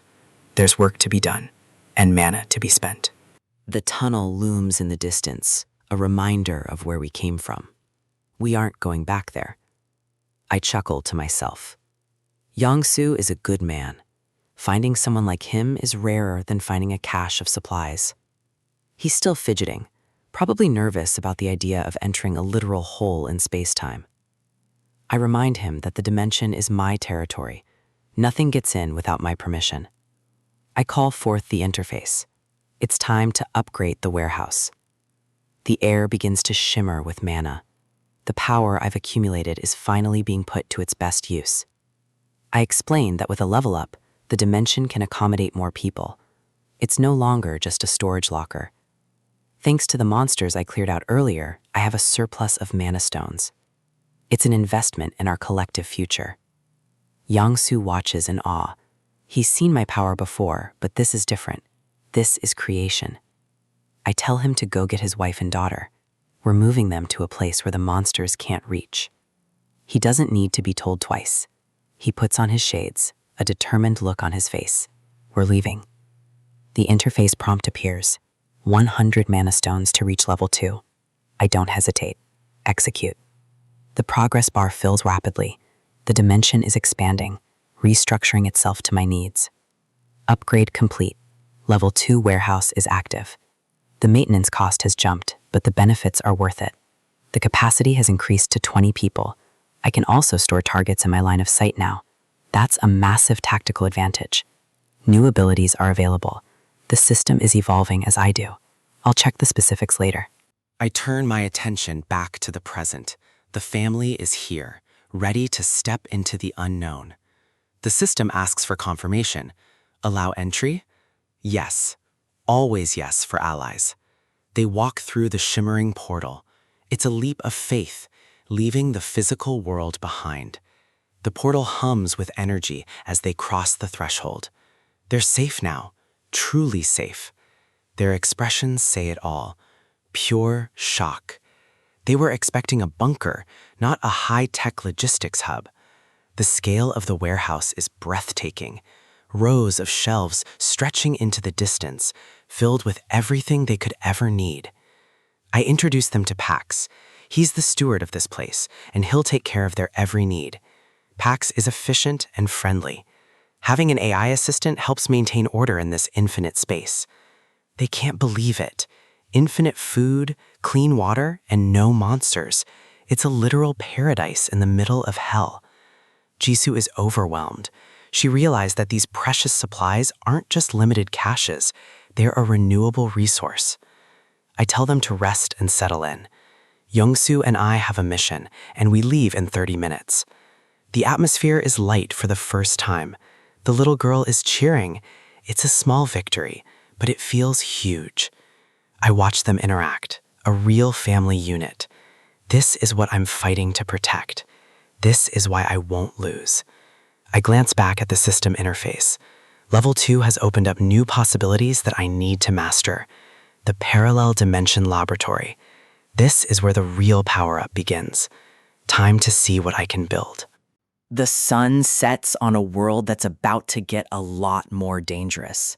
The armed guards scan the horizon, their confusion growing by the second. They can't wrap their heads around it. An entire military base has vanished into thin air. The man responsible is right in front of them, but he's in no condition to gloat.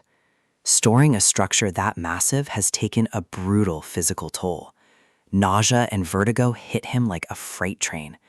This is the price of his impossible ability. He has to cut his bonds now, before the guards decide he's more trouble than he's worth. But the air suddenly changes, heavy with a new kind of dread. A shadow falls over the field, reflected in the eyes of the terrified men. A swarm of wyverns descends from the clouds, blotting out the remaining light. The lead monster lets out a piercing screech, signaling the start of the hunt. The captors aren't soldiers. They're just thugs, and thugs run when things get real. Their leader screams for them to stand their ground, but panic has already taken hold. The protagonist realizes this chaos is his only window to escape. He fights through the agonizing dizziness, forcing his body to respond. The dragon-like beast looms over the slaughter, watching the humans scatter. Sweat pours down his face as he reaches for a soldier lying in the dirt. The giant monster tracks his every move with an unsettling, focused intelligence. It's ignoring the fleeing thugs. It's looking directly at him. Those glowing eyes, it knows exactly what he's doing. He doesn't wait to find out why. He grabs the injured soldier and lunges toward the portal. The system pings immediately, identifying an unauthorized presence. Bringing an outsider into his private dimension is a massive tactical risk, but he won't leave a man behind to be torn apart by those things. They collapse onto the floor of the warehouse, lungs burning as they catch their breath. The side effects of large-scale storage are too dangerous to ignore next time. That monstrous gaze felt like it was scanning his very soul. Even safe inside his own dimension, he can still feel the weight of that stare. Why was the alpha focused so intently on him? It didn't behave like a mindless beast. It was acting like it recognized a threat. Outside, the thugs who didn't run fast enough are being systematically wiped out. They thought they were the top of the food chain, but the rules have changed. He watches the carnage through the shrinking portal, his expression grim. He needs to close the gate before one of those things tries to force its way in. The portal snaps shut, finally cutting them off from the nightmare outside. Yongsu comes charging in, his voice filled with relief and worry. The protagonist is intact, but the soldier he brought back is barely clinging to life. He's pale, his breathing shallow. He's been through absolute hell. His uniform is stained with old blood and fresh grime. They quickly move him to a bed in the secure living area. There are no deep lacerations, which gives them a fighting chance. The diagnosis is clear: severe malnutrition and total exhaustion. With the soldier stable, Yongsu looks past the protagonist and freezes. He sees something massive towering over the warehouse's internal structures. A skyscraper-sized building has manifested in the middle of the dimension. It's the military headquarters. The entire base made the jump with him. Yongsu can't even process the scale of what he's looking at. The true potential of the storage ability is finally becoming clear. The protagonist heads out to inspect his massive new acquisition. He's looking at a literal fortress ready to be utilized. An entire army's worth of infrastructure now under his exclusive control. He grabs a bike to scout the perimeter. Walking this distance would take all day. This base isn't just a building, it's a strategic gold mine for the apocalypse. It's loaded with heavy vehicles, fuel reserves, and strategic goods. But navigating this maze to find the specific gear they need is going to be a hassle. It dwarfs the original warehouse sector. It's a city within a dimension. He needs a way to organize and deploy these resources efficiently. Managing this manually is impossible for one man. Yongsu catches up, eager to help turn this base into a functioning stronghold. They need to locate the armory and the fuel depots immediately. Suddenly, Pax descends from the ceiling, its rotors whirring softly. The AI drone has already begun mapping the new addition to the dimension. Pax confirms that the base is being formatted into the system's database. Once the items are classified with product codes, they can be managed via the system. That means every rifle and vehicle in this base can be duplicated and shipped. He has just unlocked an infinite supply of military-grade hardware. The realization hits him. They'll never have to worry about running out of ammo again. However, Pax warns that the data processing is still in its early stages. Progress is barely at 1%. A full integration will take time they don't have. He can't wait for a complete scan. He needs firepower now. He tells Pax to prioritize weapons, grenades, and gasoline. He also sets a hard restriction on the new inventory. He's the only one who can order these items. In this world, trust is a luxury he can't afford yet. 10 minutes later, the first batch of gear is ready. It's time to check the status outside. The wyverns are still there, picking over the remains of the captors. They're waiting. The alpha hasn't left the area. There's no way to sneak past a swarm that large and aggressive, so they'll have to take the fight to them. He hasn't been to reserve training in years, but some things you never forget. They set up boxes of fully loaded magazines. If a gun breaks, they'll just grab a new one. Yongsu smirks, feeling the weight of the rifle in his hands. Those monsters are about to become target practice for the best-equipped survivors on Earth. He takes aim, his finger tightening on the trigger. Time to shake off the rust. The first shot rings out, followed by a blinding flash of muzzle fire. They unleash a wall of lead from the safety of the portal's threshold. The air is filled with the deafening roar of automatic fire and the smell of cordite. Wyverns are shredded midair, their scales no match for high-velocity rounds. It's a one-sided slaughter. The monsters can't reach them through the dimensional bottleneck. They keep firing, cycling through magazines with tactical precision. The barrels of their rifles glow red-hot from the relentless rapid fire. Finally, the screaming outside stops. The protagonist wipes sweat from his eyes. Yang-soo thinks they've cleared them all out, but something feels off. The protagonist's instincts are screaming at him. It was too easy. He looks at the carnage littering the ground outside the portal. The massive alpha isn't among the dead bodies. It was much bigger than the rest. It wouldn't have gone down so quietly. And then he sees it. The beast was just waiting for them to stop firing, and now it's coming for the portal. The aftermath is silent, but the air is thick with the scent of blood and ozone.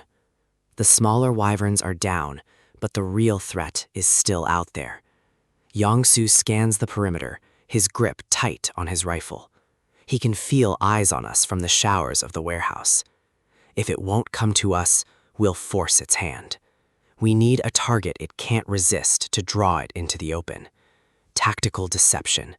It's time to use the system to create a distraction that looks like an easy kill. A remote-controlled car. Simple, but in this world, any sign of movement is an invitation for a predator. We're setting up a dummy. We need to see how this monster attacks before we commit to a full engagement. The bait is live. We watch from the safety of the loading dock, waiting for the shadow to move. There, a massive shape descends from the rafters, crushing the dummy in a split second. It's faster than the others. Yang-soo, get ready. This isn't just a beast, it's an apex predator. The sheer aggression is startling. It didn't just attack, it tried to delete the target from existence. The giant wyvern, a monster that makes the swarm we just fought look like a minor inconvenience. Look at those eyes. It's analyzing us, calculating the risk of its next move.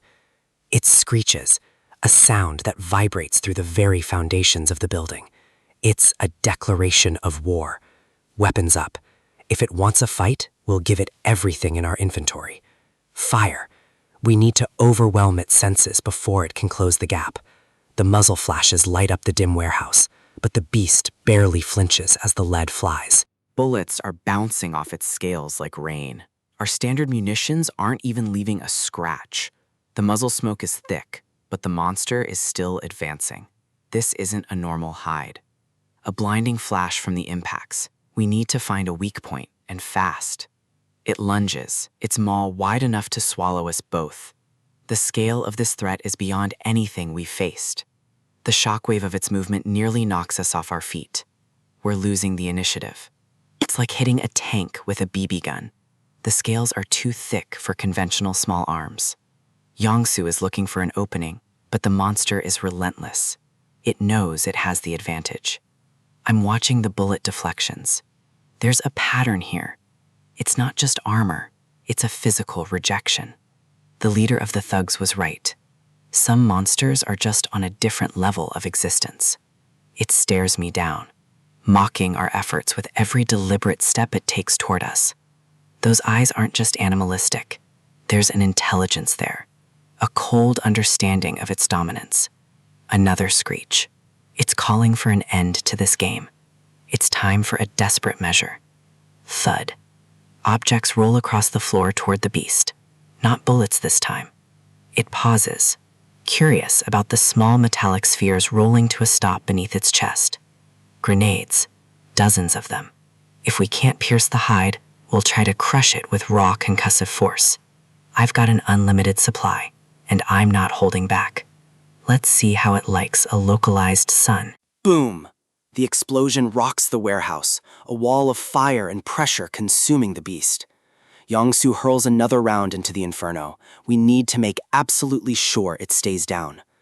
The monster is swallowed by the smoke and shrapnel. For a moment, there's hope. A direct hit. That blast should have been enough to level a reinforced bunker.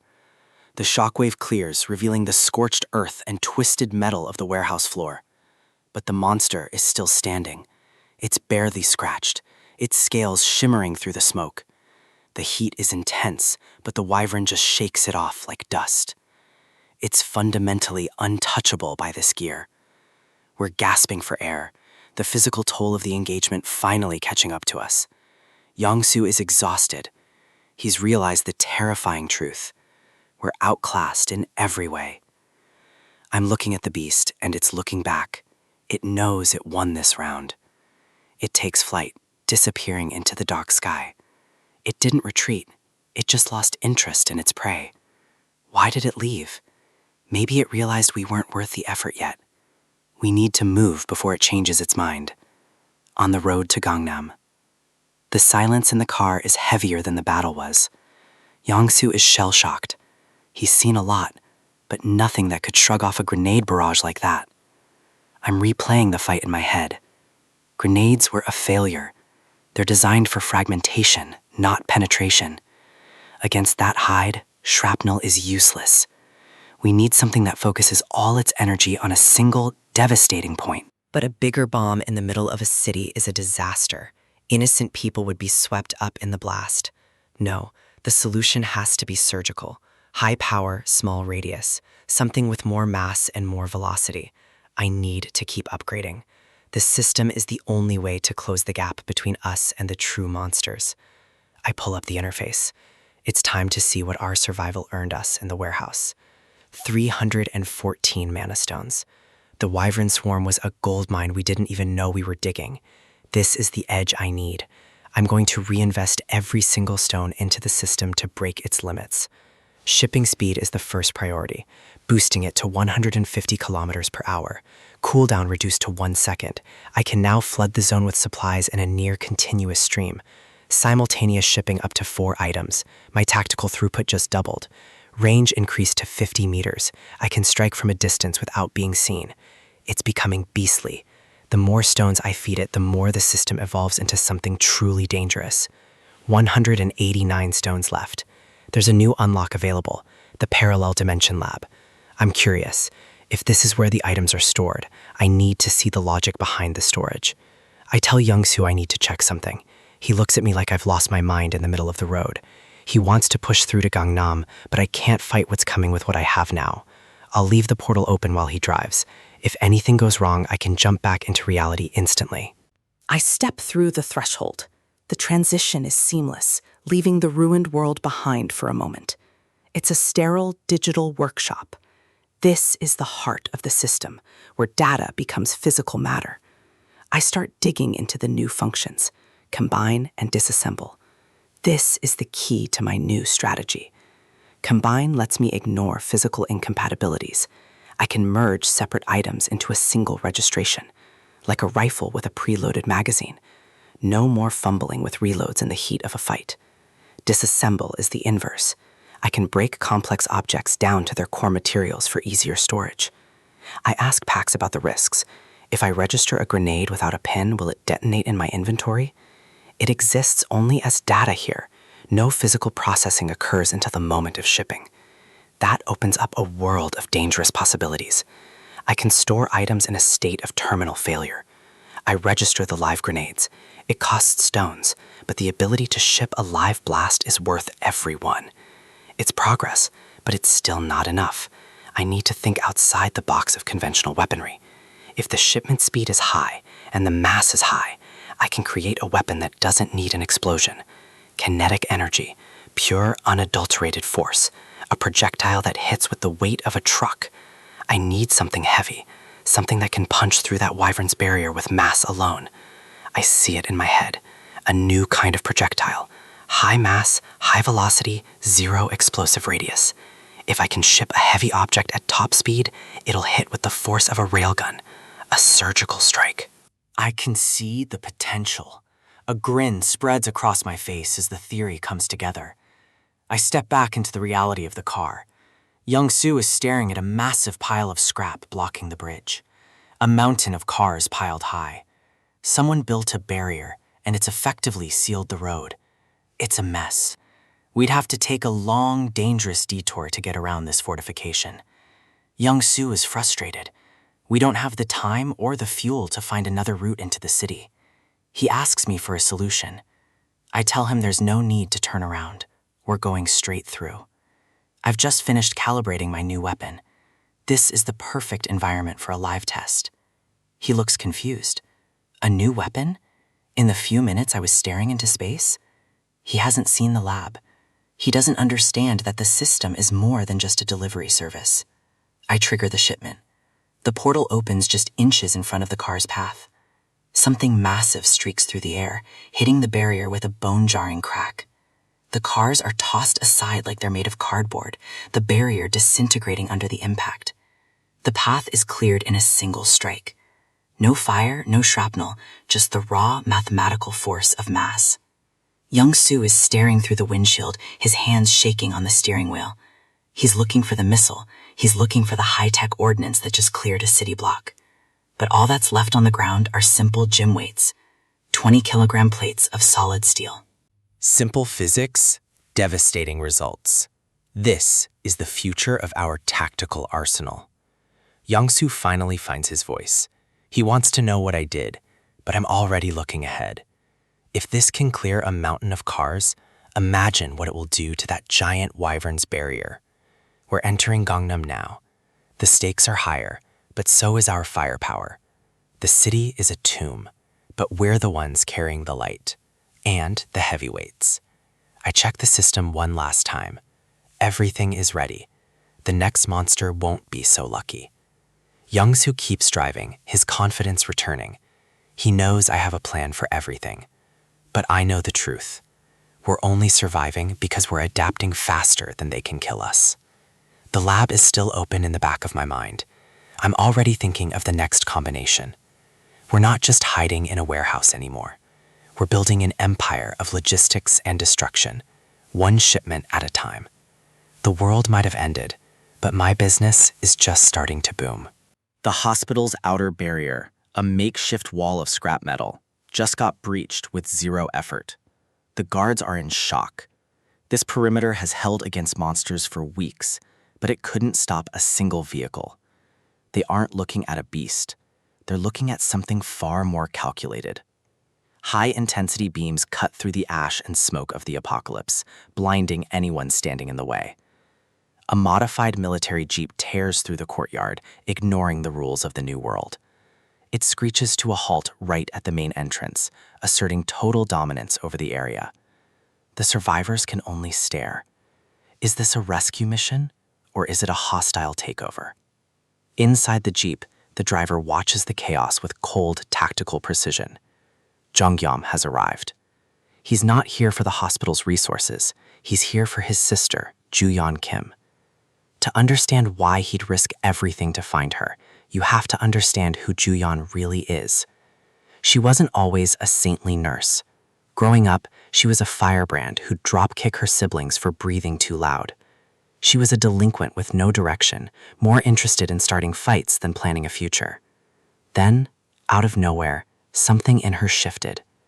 The girl who couldn't sit still for 5 minutes suddenly became obsessed with her books. The family thought she'd finally lost her mind, but Ju-yeon was dead serious about turning her life around. Her mother and siblings watched in confusion as the house rebel became a scholar overnight. She claimed she just had a new dream, but she wouldn't say what it was. She wanted to be like the giving tree, a source of strength and healing for others. She decided that even if the world ended tomorrow, she wanted to be treating the sick today. It was a complete transformation of character that left everyone who knew her speechless. The resolve in her eyes was unmistakable. She wasn't just talking, she was preparing for a calling. Her siblings joked about taking her to a doctor, but they couldn't deny the change was real. She studied through the night, every night, driven by a newfound sense of duty. And against every expectation, the former delinquent fought her way into nursing school. Back in the present, seeing her brother alive and standing in front of her is a shock she wasn't prepared for. The tough exterior she built to survive the apocalypse crumbles the moment she sees his face. Jung-yam isn't the little kid she used to tease anymore. He's the one who fought through a city of monsters to find her. Even Young-soo, the hardened soldier who's seen it all, can't help but respect the bond between them. This is the payoff for every risk they took. In this hellscape, family is the only thing worth fighting for. Introductions are brief. There's no room for small talk when survival is on the line. Juyeon is already back to work, looking for anything she can use to help the patients in this ward. But Jeongyam has a mission of his own. He needs to show her the advantage he's brought with him. He tells her they have a patient who needs immediate attention, but he's not in the hospital yet. Juyeon is stunned to learn that her brother has awakened an ability, just like the hunters in the city. He mentions a parallel dimension, but he won't open it out here where the hospital staff can see. He knows this place is crawling with eyes. They need somewhere private before he reveals his hand. They move deep into the facility, Jeongyam scouting the layout and the guards as they go. The hospital is overcrowded and desperate, the perfect environment for a predator to seize control. Every corner reveals more people clinging to life, waiting for a miracle that hasn't come.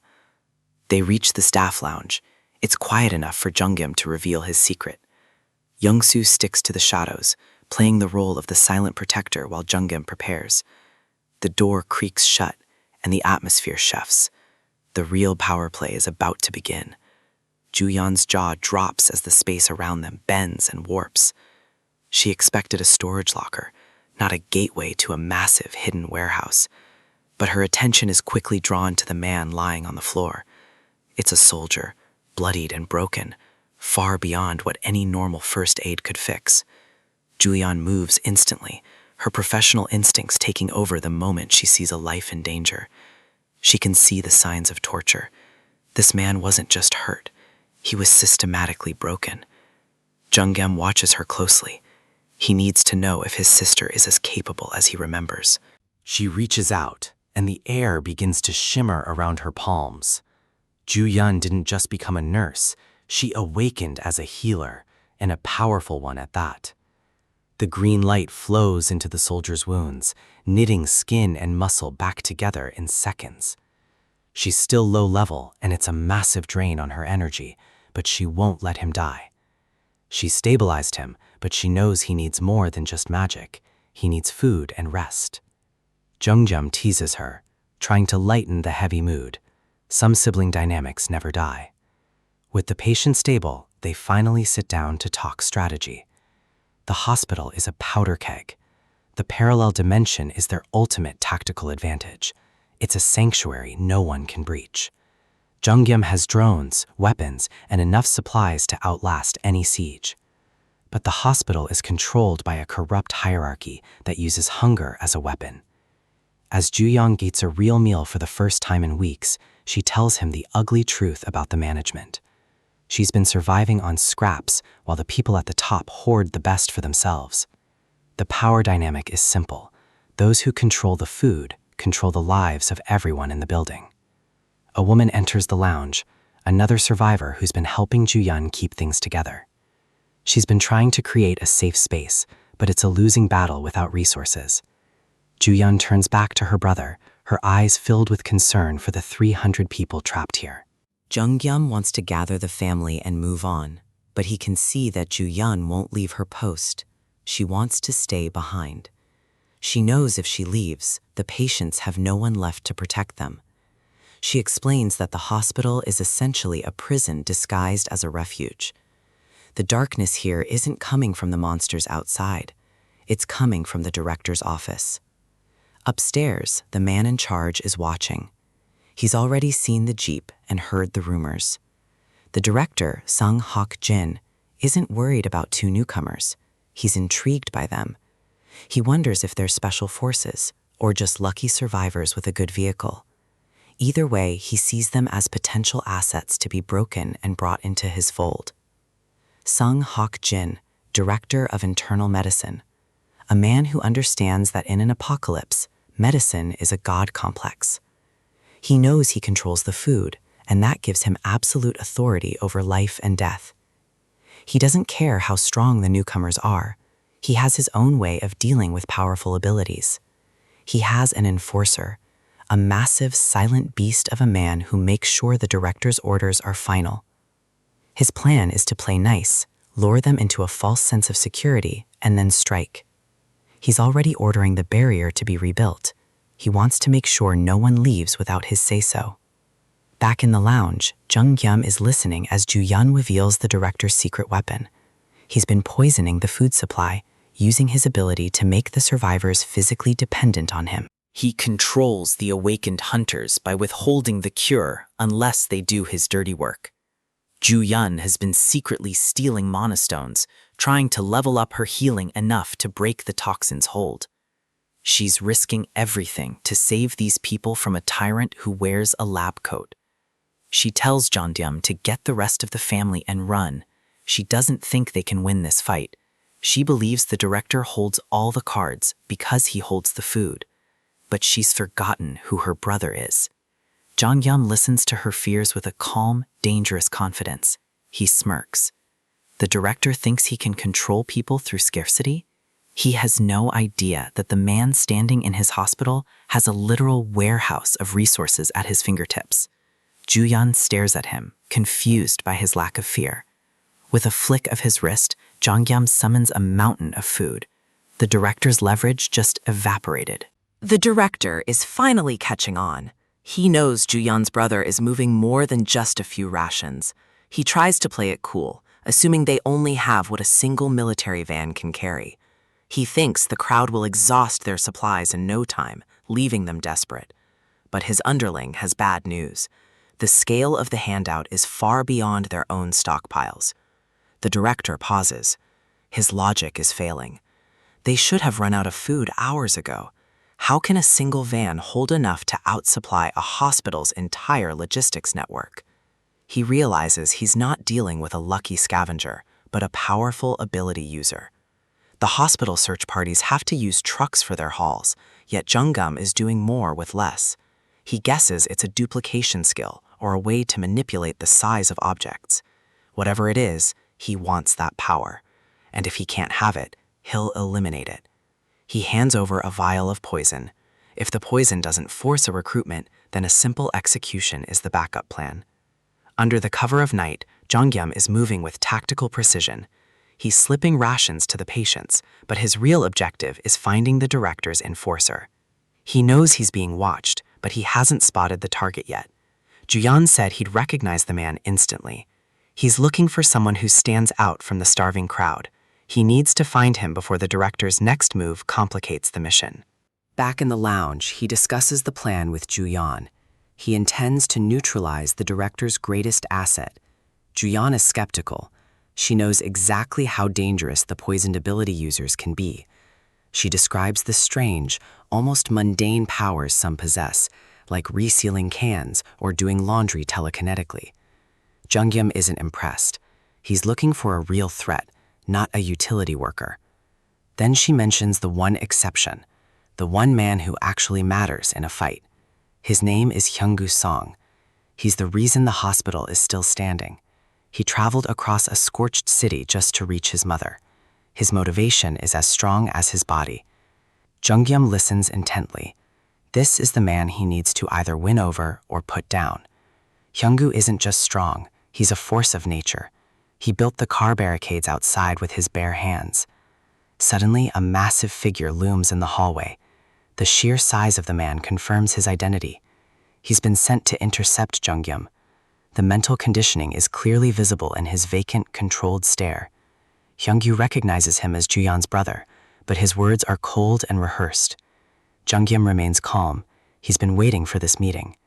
The juggernaut turns his gaze toward the exit. He's leading him to a more open area. The air grows heavy. Hyunggu's presence radiates a crushing weight that would break a normal survivor. They reach a clearing among the wreckage. Hyunggu offers two choices, both dictated by the director. The first is simple. Drink the vial and submit to the director's control. The second is even simpler.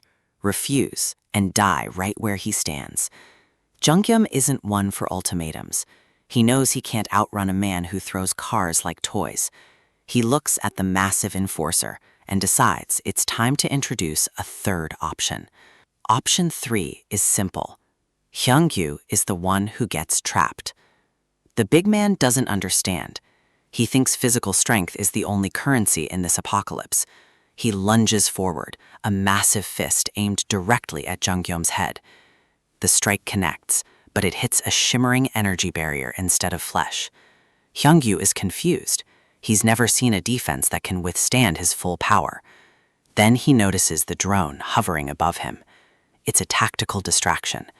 Before he can react, something impacts him from behind with the force of a wrecking ball. Jungyum is using his system to drop specialized gear. A high-velocity bowling ball strikes with pinpoint accuracy. He apologizes for the speed, but he's not here to play fair. He's here to win. The impact dazes the giant. Jungyum follows up immediately, keeping the pressure high. Hyungyu falls to one knee. His durability is incredible, but physics is starting to take its toll. He growls, his eyes glowing with a dark, controlled rage as he tries to force himself back up. But Jungyum isn't done. He opens a massive portal directly above the enforcer. Hyunggu looks up, seeing the shadow of a massive object descending from the void. Massive stacks of metal cylinders begin to pour out. Each one weighs several hundred pounds. He tries to move, but the sheer volume of the falling objects pins him down. He catches the first few, showcasing his terrifying strength, but the weight keeps coming. He's being buried under tons of steel. Even for a man who moves cars, this is too much mass to handle. Jungyum watches as his opponent is slowly encased in a prison of his own choosing. The giant screams, a final defiant roar as the last of the weights drop onto the pile. The structure is perfectly balanced, creating a cage that even a powerhouse like Hyunggu can't break from the inside. Jungyum used the time Hyunggu spent talking to calculate the exact amount of weight needed. He tells the giant to be patient. Once the director is dealt with, he'll be set free. The Tower of Steel stands as a monument to Jungyum's tactical advantage.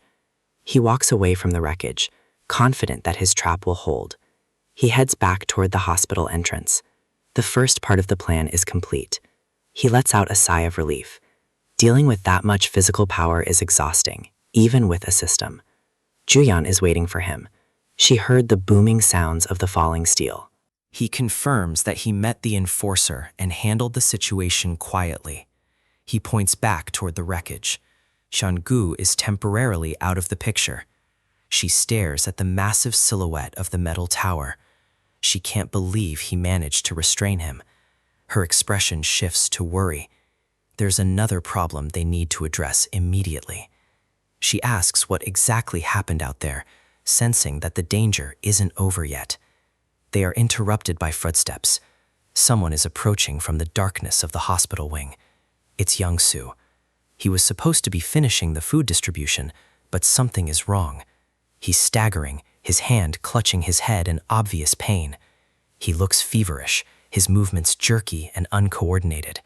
The director's plan has already claimed a victim. He groans about a splitting headache. The symptoms are identical to the early stages of the director's mental control. Juyeon realizes with horror that the poison has been deployed. It's working faster than they expected. She rushes to his side, trying to steady him as he begins to lose consciousness. She checks his vitals, her medical training taking over despite the mounting panic. She finds a small, fresh puncture wound on his finger. It's a needle mark. Someone must have pricked him while pretending to thank him for the food. It was a cowardly, effective strike. Jungyum knows they can't leave him like this. He needs a secure place to recover. He grits his teeth. The director's desperation is making him sloppy, but no less dangerous. He needs to find the source of this poison and a way to reverse its effects. He opens a portal to his parallel dimension lounge. It's the only place where he knows they'll be safe. A system notification dings. It has blocked an unknown energy from entering the dimension. The dimension is an independent space. It doesn't just keep people out, it filters out external influences. Young-soo looks up, blinking in confusion. The crushing pressure in his head has vanished. The symptoms are gone. The moment he crossed the threshold, the mental link was severed. Jungyum is stunned. He knew his dimension was a sanctuary, but he didn't know it could cleanse status effects. This is a massive tactical advantage. He has a way to break the director's hold on everyone. He realizes he can use this to free Hyunggu as well. He heads back to the metal tower. He opens a small portal inside the stock of cylinders, allowing the giant to enter the dimension. The system confirms the registry of a new inhabitant. The link is being severed. Hyunggu falls through the portal, landing on the floor of the lounge. He looks around, his eyes clear for the first time in weeks. The fog has finally lifted. Jung Yum removes him from the registry immediately after, ensuring he's not trapped in the lounge forever. The system confirms the removal. The process is complete. Hyunggu stumbles out of the portal, collapsing onto the hospital floor. He looks up at Jung Yum, his expression one of profound shock and realization. He asks how this is possible. He can remember everything he did under the director's control. Jung Yum brings the man's mother to him. The emotional weight of the reunion is enough to ground him. He apologizes to her, his voice trembling with regret for the things he was forced to do. He knows he has a debt to pay. He looks at the survivors who helped him regain his soul. He's embarrassed by his actions, but he's not going to let the director get away with it. He vows to finish this quickly. He's going to handle the director himself. The group watches as the giant walks away, his purpose clear, and his strength now aimed at the right target. In the director's office, a notification flashes on the terminal. The link to his puppet has been lost. He stares at the screen in disbelief. This should be impossible. He turns around, sensing a presence in the room that shouldn't be there. Hyunggu is standing in the doorway, his massive frame filling the space with pure, unadulterated menace. The director tries to talk his way out of it, putting on his usual mask of polite concern. He begs for his life, realizing that his poison and his mind games have finally failed him. Hyunggu doesn't say a word. He delivers a single, crushing blow that ends the director's reign of terror, once and for all. While the immediate threat is handled, we still have a hospital full of poison survivors to deal with. The plan is simple but taxing. Bring everyone into the parallel dimension. It's late, and many of these people can't move on their own. We're going to have to do the heavy lifting ourselves. It's a massive logistical nightmare, but leaving them behind isn't an option. We prepare for a long night of making the rounds. But before we can even start, something changes. The survivors are stirring. The dazed looks are fading. People are coming back to their senses, wondering where they've been and what they've been doing this whole time. The sudden recovery catches us off guard.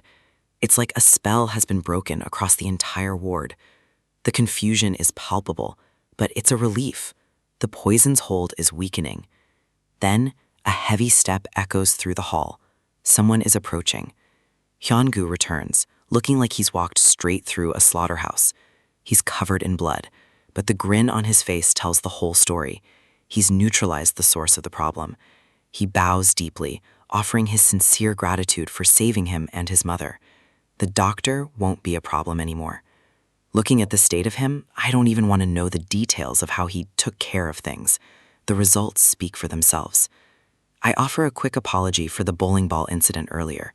I had to make sure he was on our side, one way or another. He takes it in stride. For a man of his size, a few bruises are nothing compared to the chaos he's seen. He's seen monsters and anomalies, but my ability to drop pillars from the sky actually impressed him. Then he asks the big question. Am I planning to stay at the hospital for a while? He's clearly hoping for some permanent protection. Having a guy who can summon a warehouse is a hell of a survival strategy. I have to turn him down. I still have family out there I haven't found yet. I can't stay in one place for long. He understands. He wishes me luck, but his expression shifts when I mention my next destination, Iljiro. Hyungu's face goes pale. He tells me getting there might be impossible right now. He describes a massive stone wall that literally sprouted out of the ground, cutting off the entire area. It's taller than any skyscraper and seemingly indestructible. But that's not even the worst part. The monsters there are different. They aren't just beasts, they're undead. Skeletons and walking corpses that refuse to stay dead. No matter how many times you kill them, they just get back up. A giant wall and immortal monsters.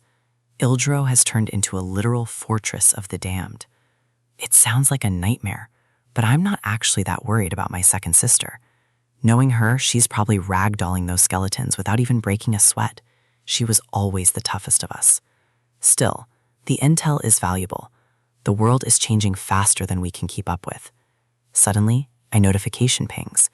Julian is calling from the parallel dimension. The soldier we rescued earlier has finally woken up. It's time for a debrief. I head back inside. If he's military, he might have the tactical overview we're missing. He's still weak, but he's alert. He knows he owes us his life. He introduces himself as Lieutenant Colonel Kyung-ho Han, a high-ranking officer in the Signal Battalion. He looks around, trying to process his surroundings. He can see the city outside, but nothing makes sense. He knows the area, but there shouldn't be a massive logistics hub here. He's looking for landmarks that aren't there. I explain the situation. We're in my parallel dimension, currently moving through Gangnam toward the Hanam Bridge. The look on his face is pure disbelief. A warehouse that exists outside of reality? It's a lot to take in. He tries to wrap his head around the logistics of it, moving through the city while being inside a separate space. Juyeon backs me up, confirming that everything he sees is the result of my ability. The colonel takes a moment, then asks to be let off immediately. I assure him we have no intention of harming him.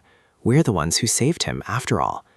He knows that, and he's grateful, but his mission takes priority over his recovery.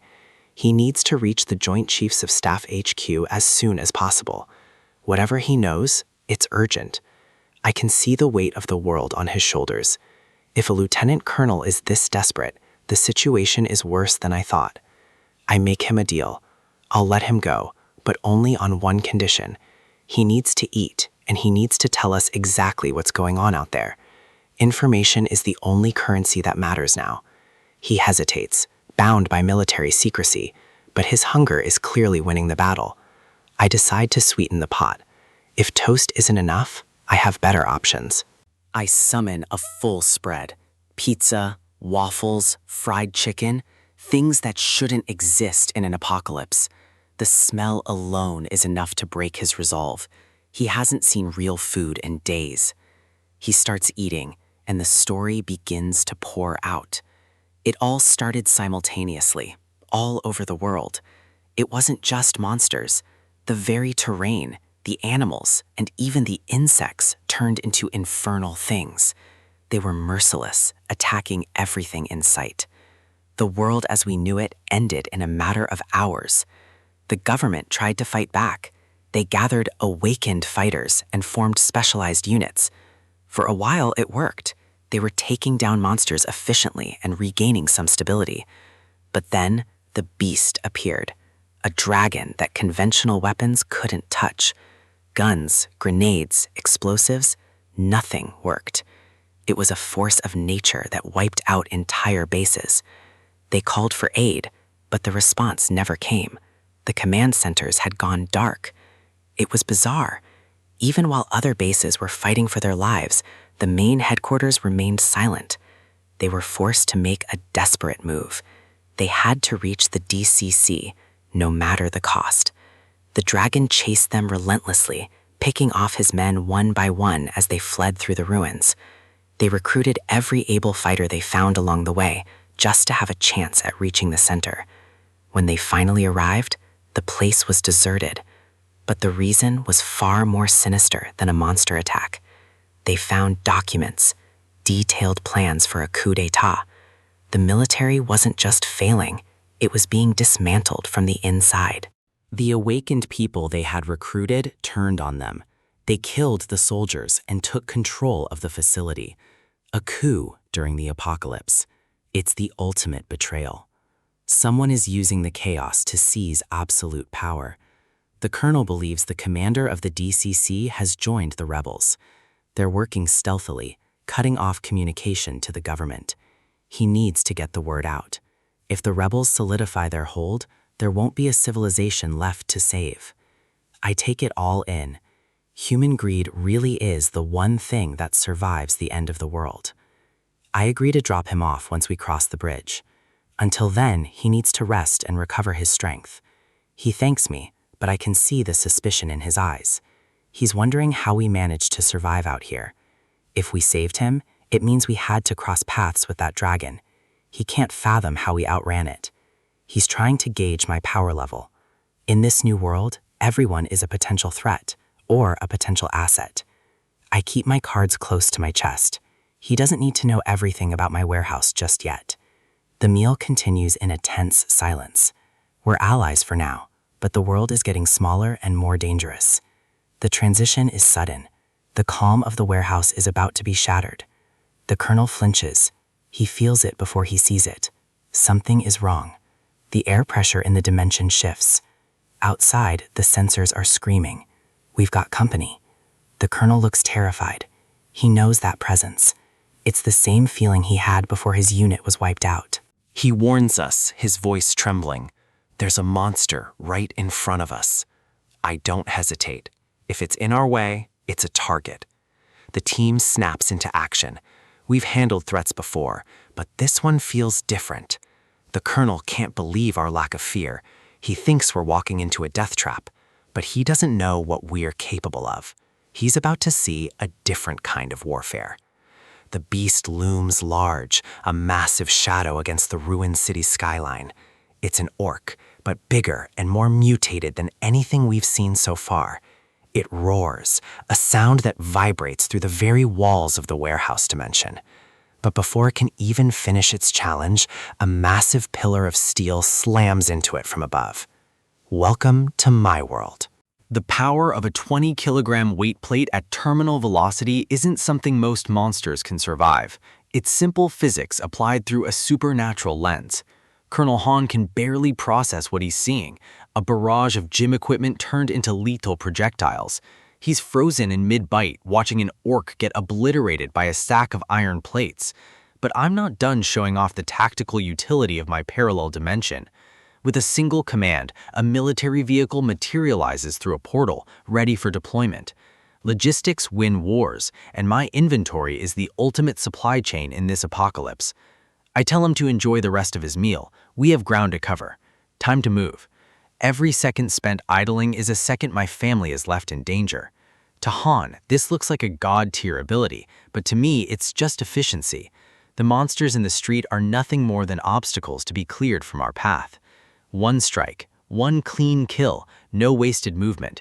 The momentum behind these plates is enough to punch through reinforced hides effortlessly. Bodies fly as the impact shockwaves ripple through the monster horde. Han realizes that what he saw in the warehouse wasn't a fluke, it's a consistent lethality. My parallel dimension allows for instantaneous deployment and retrieval of weapons. He's watching a masterclass in tactical resource management and high-speed combat, 4 shots per second in any direction with perfect accuracy. I don't just fire the plates, I recall them, cleaning up the battlefield and looting resources as I go. He's never seen an Awakened operate with this kind of cold, calculated precision. We hit a snag. The Banpo and Jamsu bridges are both collapsed. The infrastructure of the old world is crumbling faster than the military can map it. I apologize for the delay, but we need to find an intact bridge to cross the river. Han is just grateful for the lift, but he's clearly out of his element in this high-speed transit. He retreats back into the safety of the portal while we navigate the wreckage. Navigating these detours adds time, but the driver's skill is keeping us ahead of the clock. Manager Kim doesn't just drive, he treats the ruined asphalt like a tactical playground. The speed and maneuvering are enough to make even a seasoned soldier feel motion sick. Han watches from inside, realizing he's traveling with 2 of the most capable men left in Seoul. I'm focused on the road ahead. The mission hasn't changed, despite the obstacles. We find a bridge that's still standing, but the view on the horizon is concerning. It looks clear enough to cross, but there's something massive looming in the distance.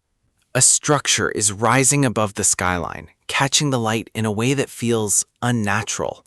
It's a stone wall, massive, ancient, and completely out of place in modern Seoul. We won't be getting a vehicle past that without a serious reconnaissance plan. I agree, it's too big to ignore and far too solid to ram through. We'll head toward Yongsan first and drop Han off as we originally planned. Maybe these 2 really can change the tide of this disaster for the military.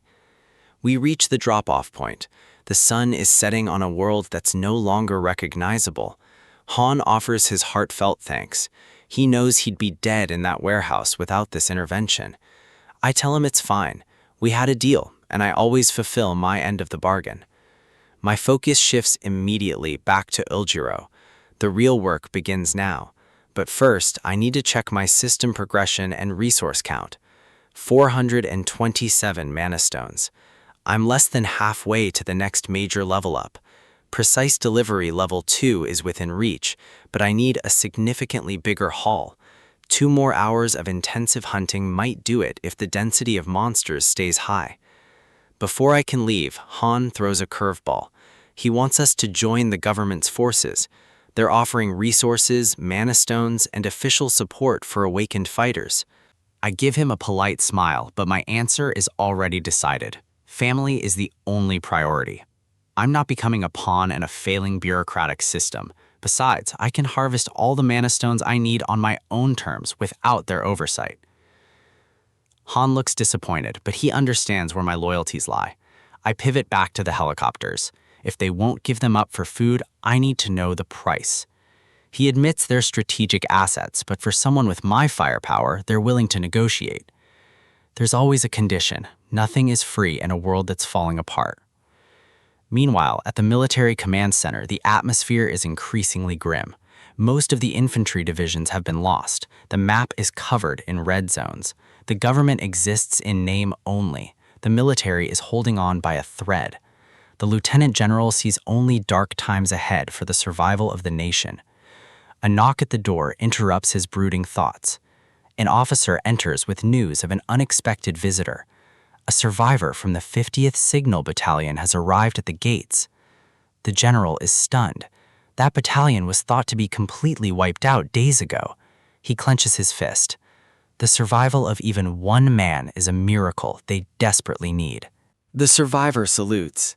He's battered and weary, but he's carrying crucial intelligence. They exchange formalities, but the tension in the room is palpable. He explains that he has something the general needs to see immediately. He rummages through his uniform, pulling out a crumpled piece of paper. It's a report detailing a threat that could change the entire defensive strategy. The general takes it, his expression hardening as he begins to read. As he scans the lines, the color drains from his face. He looks back at the soldier. The implications of this report are terrifying. He glances out the window, realizing the scale of the threat approaching them. Below, my Humvee is pulling into the compound, drawing every eye in the yard. The soldiers on guard watch us with a mix of curiosity and suppressed fear. I step out of the vehicle, ready to finalize the deal for those helicopters. They bow in respect. Word of what I did for Colonel Han has traveled fast. I tell them to skip the gratitude. I'm here for business, nothing more. The general comes down to meet me personally. He's not here to waste time. He acknowledges my ability, but his eyes are full of a quiet desperation. He explains that the government is facing difficulties that go beyond simple logistics. I cut to the chase. I won't join them, but I'll trade tactical services for hardware. The silence that follows is heavy with the weight of the decision. He shakes his head. They can't just give away strategic assets for nothing. I start to head back to the car. I don't have time for a political stalemate. They're shocked I'm walking away so easily without trying to bargain further. If they won't trade, I'll find another way. The Stone Low mystery is still waiting.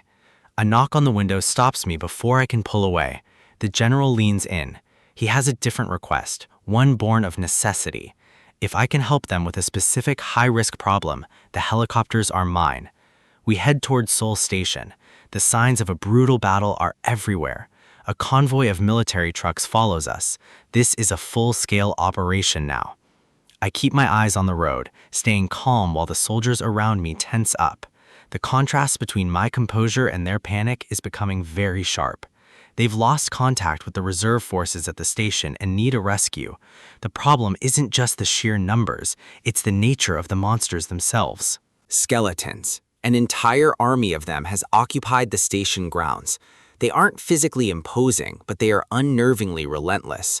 They come back to life as many times as you knock them down, unless you shatter the core in their right ribcage. They're functionally immortal. Easy enough. I don't believe in immortality when I have enough iron. The soldiers in the trucks look terrified. They've seen comrades fall to these undead. We arrive at the station. The ground is littered with bones and broken military gear. The sun breaks through the clouds, illuminating the station building where the survivors are. Survivors are cheering from the windows. They thought a rescue would never come. We move in. The area is a literal graveyard coming to life to stop us.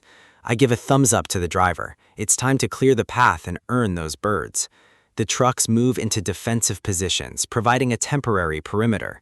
It's time to show the military why I'm worth more than a dozen helicopters. I look out the window, identifying the primary threats in the skeletal ranks. But the general's final warning echoes in the back of my mind.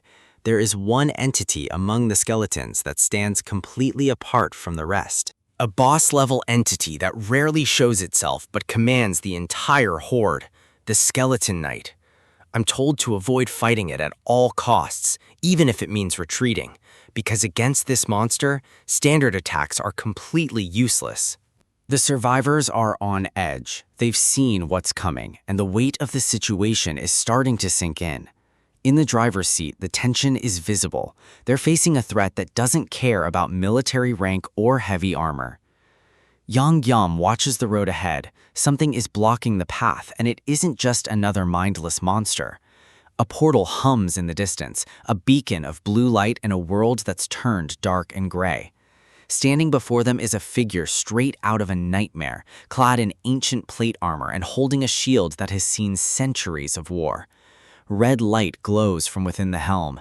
This isn't just a skeleton, it's a warrior with a purpose. The atmosphere shifts as the creature begins to speak. It's a language they don't recognize, but the intent is clear: dominance. The knight plants its sword firmly into the cracked asphalt, a gesture of challenge and authority. It reaches for a glowing mana stone, its skeletal fingers moving with a precision that defies its undead nature. With a sudden, violent crush, the stone shatters. It's using the mana to bridge the gap between worlds. A surge of energy ripples through the air.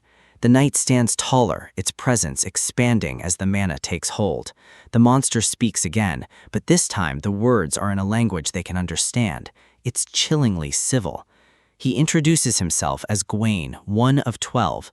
Yang Yam realizes the scale of the threat just increased exponentially. Gwaine looks over the military convoy with disdain, questioning why they've intruded upon his territory. He speaks of establishment and fair play, a twisted version of chivalry being applied to an apocalyptic invasion. The diplomacy is short-lived. The knight draws his blade and the air turns cold with the promise of violence. One fluid motion. The knight moves with a speed that shouldn't be possible for something so heavily armored. He dismisses their efforts as useless. To him, the human resistance is nothing more than a minor annoyance. The knight twirls his blade, a mockery of the combat skills Zhang Guillaume has worked so hard to master. A heavy strike hits the ground, sending cracks through the pavement like a lightning bolt. He skids across the concrete, maintaining perfect balance. This is a tactical nightmare. Gwaine lunges forward, his movements a blur of steel and cape, closing the distance in a heartbeat. The knight's eyes flare with red malice. He isn't here to negotiate, he's here to conquer. Projectiles fly through the air, but Gwaine bats them away like they're made of paper. Every swing of his shield is a calculated defensive maneuver, leaving no openings for a counterattack. A massive stack of steel plates is sent his way, but he meets it head-on without hesitating. He darts through the chaos, proving that mass alone won't be enough to stop him. The impact is deafening. The knight slices through the heavy steel like it's nothing more than tofu. He continues his charge toward the convoy, a relentless force of nature that the soldiers can't even hope to slow down. Zhang Guillaume watches in disbelief. This monster is handling 500 kilograms of metal with ease. He realizes he needs a new approach. Brute force isn't working. He needs precision and speed. He accesses the system. 50 mana stones are a steep price, but unlocking precise delivery is his only shot. He designates the target. It's time to see if the system's upgrades can match the knight's ancient prowess. The first projectile launches. It's not just about weight anymore, it's about the exact point of impact. Gwaine laughs off the attempt, confident that he can dodge anything the mage throws at him. He moves with arrogant ease, dodging the first few shots as if they were standing still. But the knight's overconfidence is his first mistake. He doesn't see the pattern forming. The projectiles aren't just missing, they're redirecting. Gawain is forced onto the defensive. He tries to step away, but the rhythm of the attacks is increasing, pinning him in place. The knight's eyes widen. For the first time, he feels the pressure of a tactical disadvantage. A massive strike connects. It's a direct hit that rattles the knight's ancient bones. Gawain is stunned. He didn't even see the projectile coming. The speed is beyond his comprehension. Another hit lands, this one right on the temple. The knight's movements are becoming frantic. He tries to raise his shield, but the barrages are coming from every angle simultaneously. Another direct impact. The armor that seemed impenetrable is starting to show signs of stress. Jeongeum isn't letting up. He's using smaller, denser objects now, bowling balls that hit with the force of cannon fire. The frequency of the hits is overwhelming. It's a storm of kinetic energy centered entirely on one target. The knight is being hammered into the ground. Each clack and pow marks another fracture in his defenses. Jeongeum stays focused, his hands steady as he directs the automated shipping order with lethal efficiency. The soldiers watch in silence, sweat dripping down their faces as they witness the impossible. The knight is sturdier than anything they've faced, but even armor has a breaking point. Gawain tries to call for a ceasefire, his arrogance finally replaced by the desperate need to survive. It's too late. A massive crack spiders across his chest plate, revealing the hollow core within. The battle is reaching its conclusion. Jeongeum knows he has to finish this before the knight can recover. In the truck, the tension breaks for a moment. They realize they might actually make it out of this alive. The knight screams in fury, a final desperate outburst as the last of his armor shatters into 1,000 pieces. The threat is neutralized. The clearing smoke reveals the remains of a warrior who thought he was invincible. Jeongeum takes a breath. The adrenaline is fading, replaced by the grim reality of the world they now inhabit. A final surge of energy erupts from the knight's remains, a parting gift from a dying monster.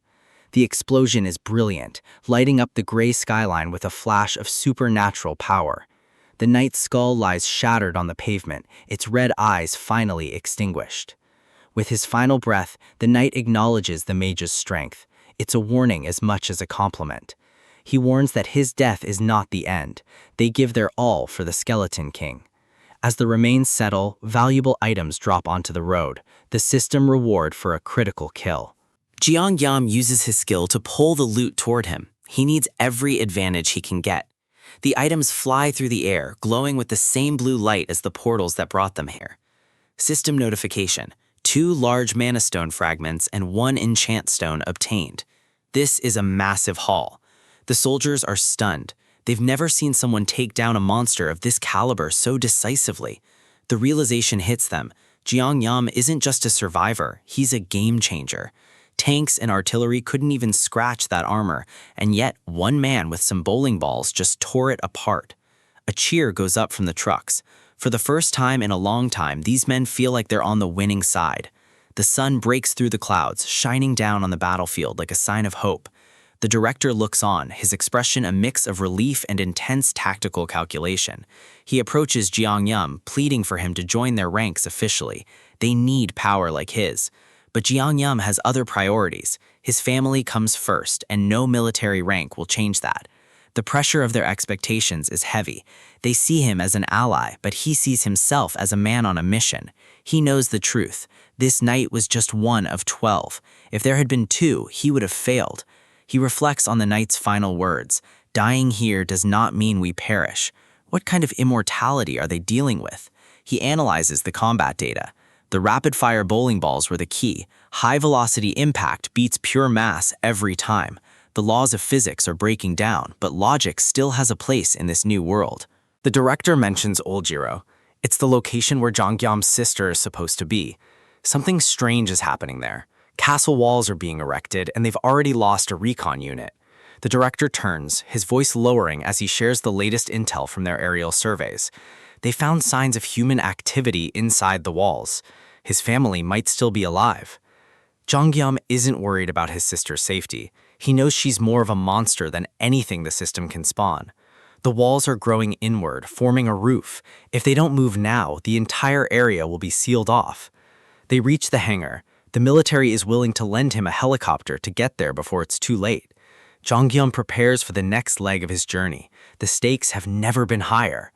He sees the helicopter waiting for him. It's a relic from the old world, but it's his ticket to Oljiro. It looks shabby and rusted, a far cry from the high-tech gear he's used to seeing in the system's shop. He doesn't mind the wear and tear. As long as it flies, it serves its purpose. The director stops him. That's not the helicopter they have in mind for their new close ally. He gestures toward the horizon with a proud smile, revealing a much better option. A state-of-the-art bird sits on the pad, gleaming in the sunset. This is how the military treats its most valuable assets. The pilot is ready and waiting. They're not just giving him a ride, they're giving him the best they have. The pilot grins, the thrill of the mission evident in his eyes. It's time to head into the heart of the castle. The military is finally paying up.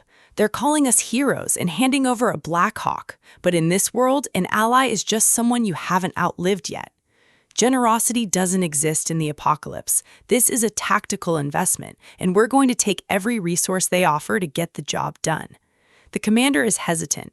He wants to know who's actually qualified to pilot a multi-million-dollar war machine in the middle of a collapse. Yang-soo hasn't spent a single hour in flight school, but he doesn't need a license when he has the system on his side. He stares at the interface, waiting for the connection. Mastery isn't learned here, it's bought and paid for in mana. The driving goat. It's a broken skill that identifies any vehicle and grants instant, expert-level operation for a small fee. Yang-soo was wondering why he never leveled up like the rest of us. Now he knows his growth is tied to the machines he can register. He doesn't gain stats, he gains capabilities. And right now, we need him to become an elite pilot in the next 10 seconds. The commander signals us to follow. He has one more surprise before we leave the safety of the base. We head toward the tarmac. Every step closer to that helicopter is a step toward the family I need to rescue. He pops a reinforced case, revealing a stash of high-grade monostones. In a world without banks, this is the only currency that matters. It's raw power and crystal form. 200 stones. It's a bribe to keep us loyal, but I'm not complaining about the extra fuel for my skills. We accept the gift. In this reality, refusing resources is a death sentence. Yang-soo only needs 50 to unlock the Blackhawk. I'll keep the rest. I have plans for a few upgrades of my own. The transaction is instant. The system burns the stones and downloads decades of flight experience directly into Yang-soo's brain. He can feel it. The muscle memory, the technical specs, the intuition of a veteran pilot. It's all there. He's not planning on a smooth ride. We have a timeline to beat, and he's ready to push this bird to the limit. Inside the cockpit, the atmosphere is electric. Yang-soo is practically vibrating with the new input. He tells me to brace myself. The pre-flight checks are a blur of motion as he masters the controls in real time. I watch him work, impressed by the raw efficiency of his skill. While he handles the flight, I need to focus on my inventory. Survival is about optimization. If I'm not improving, I'm falling behind. I pull up my loot from the skeleton raid. 2 large mana stones and a D-rank enchant stone. It's time to craft. I convert the large stones into standard units. My total count is climbing fast, sitting at over 1,300. I dump 1,000 stones into my parallel dimension skill, a massive investment, but I need the extra utility for what's coming. Now for the enchant stone. It's fire elemental, designed to add destructive properties to any registered item, pierce and ignite. It's a perfect counter for the undead we've been facing. I think back to the skeleton knight. If I had this then, the fight would have been over in seconds. I scan my available items. Grenades are good, but I need something I can control with precision. I choose the bowling ball. It's already proven its worth as a projectile. Now it's going to be a flaming comet. The enchantment is complete. I register the flaming maestro into my dimension, ready for deployment. Yang-soo signals that we're ready. The engines are screaming, and the air is thick with the scent of burning fuel. The wheels leave the ground. We're finally airborne, leaving the ruins of the military base behind. The commander watches us go, saluting the machine he thinks he still owns. He doesn't realize I've already made it part of my inventory. I gave him a thumbs up as we bank hard. We have a family to find, and we're not coming back empty-handed. The level up finishes. My dimension has evolved. I can now recall people and register entire categories of products. The potential is staggering. My warehouse is no longer just a storage unit, it's a mobile fortress. But there's a cold sensation creeping up my spine. Something is watching us from the shadows of the city. The commander stands small on the tarmac, a relic of an old world trying to understand the new one. He looks satisfied, but he has no idea how much power he just handed over to a civilian. He's staring at my face, trying to read my expression. He sees nothing but focus. He wonders if he made a mistake. In this world, hesitation is the first sign of a loser. We're gone. The Black Hawk cuts through the smog, heading toward the heart of the disaster zone. The system confirms the new unlockable skills. The modification functions and life support systems are within reach. Before, I could only store one major thing at a time. It was a bottleneck that almost cost me everything. I've used PAX FC and a military base as anchors, but I was limited to what was already inside them. Now the rules have changed. If it falls under the category of a warehouse or a military base, it's mine to register. The Blackhawk is a military asset. I can pull it into my dimension whenever I want. It's no longer a loan, it's a permanent addition to my arsenal. On the ground, the commander pauses. He can feel the shift in the air. He looks back at the empty space where the helicopter used to be, a frown deepening on his face. He realizes something is wrong, but we're already miles away, pushing into enemy territory. The commander's sweat-slicked face shows the realization of his gamble. He's lost his leverage. We soar over the ruins. The city is a patchwork of collapsed skyscrapers and encroaching supernatural walls. Youngsu handles the bird with a finesse that shouldn't be possible for a first-timer. The system mastery is absolute. We skim the rooftops, avoiding the larger monsters that have claimed the skyline. The Blackhawk is a shadow against the setting sun. We're moving fast and we're moving silent. We're closing in on the target coordinates. The energy signature here is off the charts. The commander watches our signal fade. He's left with his questions and a base that feels a lot less secure. His expression says it all. He knows the power balance is shifted, and he's not the one holding the scales. Ahead of us, a massive stone wall rises from the ground, sealing off entire city blocks. It's an artificial enclosure, a cage designed to trap everything inside for the final harvest. The scale is immense. This isn't just a monster attack, it's a colonization from another dimension. Deep within the enclosure, the atmosphere shifts. The light is blood red, filtering through stained glass windows that shouldn't exist.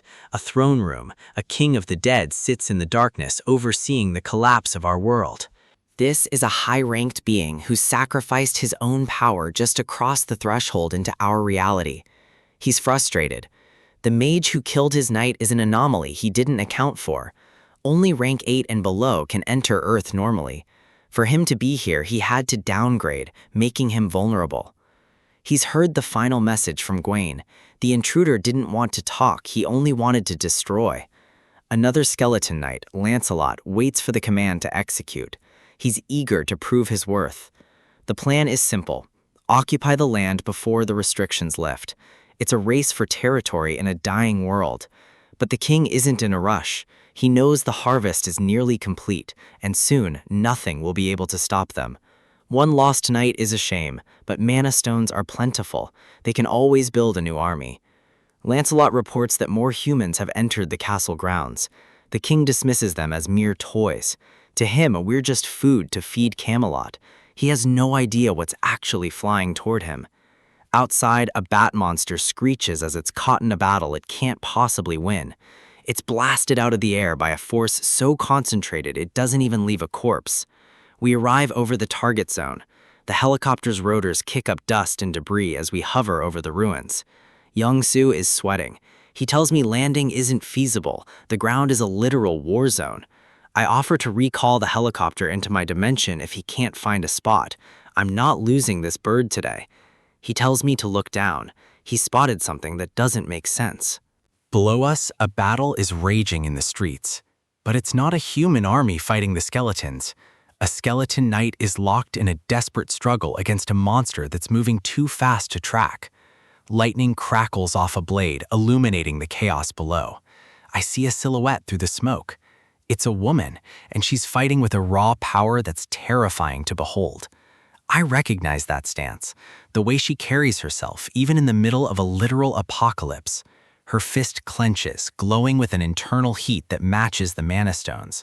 She launches a punch that hits with the force of a high explosive shell, sending the armored knight flying across the street. The impact is catastrophic. The knight is embedded in a concrete wall, its armor shattered. Yongsu is terrified. He thinks we found another high-rank threat that's even worse than the skeletons. I can't help but laugh. Detention finally breaks as I realize who we're looking at. That monster just dismantled a boss-level enemy with her bare hands. She's standing there, completely unfazed, complaining that the fight ended too quickly. That's no monster. That's my older sister. And if she's this strong, the Skeleton King is about to have a very bad day. Seol Kim wasn't born a warrior. She was forged by an obsession that started with a single fight on TV. The intensity of professional MMA sparked something in her that no normal childhood hobby ever could. She was completely drawn to the violence, the discipline, and the absolute physical dominance. She needed a target to test herself. Her brother was the first to realize that Seol didn't know how to pull a punch. But winning against a sibling was too easy. She wanted a real challenge, something that actually carried a risk. She moved to the neighborhood playgrounds, systematically dismantling kids 3 years older than her. Her father didn't see a problem child. He saw a generational talent and put her into formal martial arts training immediately. She finally tasted defeat in the ring, but for a girl like Seol, losing wasn't a deterrent, it was fuel. Defeat made the game fun. It meant there was still a mountain left for her to climb. She built a body that was as sturdy as it was powerful, pushing through every workout with a terrifying competitive drive. Boxing, kickboxing, wrestling, jiu-jitsu, it didn't matter the discipline. By middle school, she was untouchable. That smile became her trademark, the look of someone who genuinely loves the chaos of a fight. But the human body has its limits. Her addiction to the sport eventually resulted in her tearing both ACLs. She refused to rest. She returned to training prematurely, stacking injury upon injury until her career was a cycle of recovery and relapse. I'm relaying this history to the pilot because he needs to understand who we're rescuing. Seol Kim isn't just a teammate. She's a monster who finally debuted at 24 only because her body literally wouldn't let her start sooner. Back on the ground, the battle reaches a stalemate.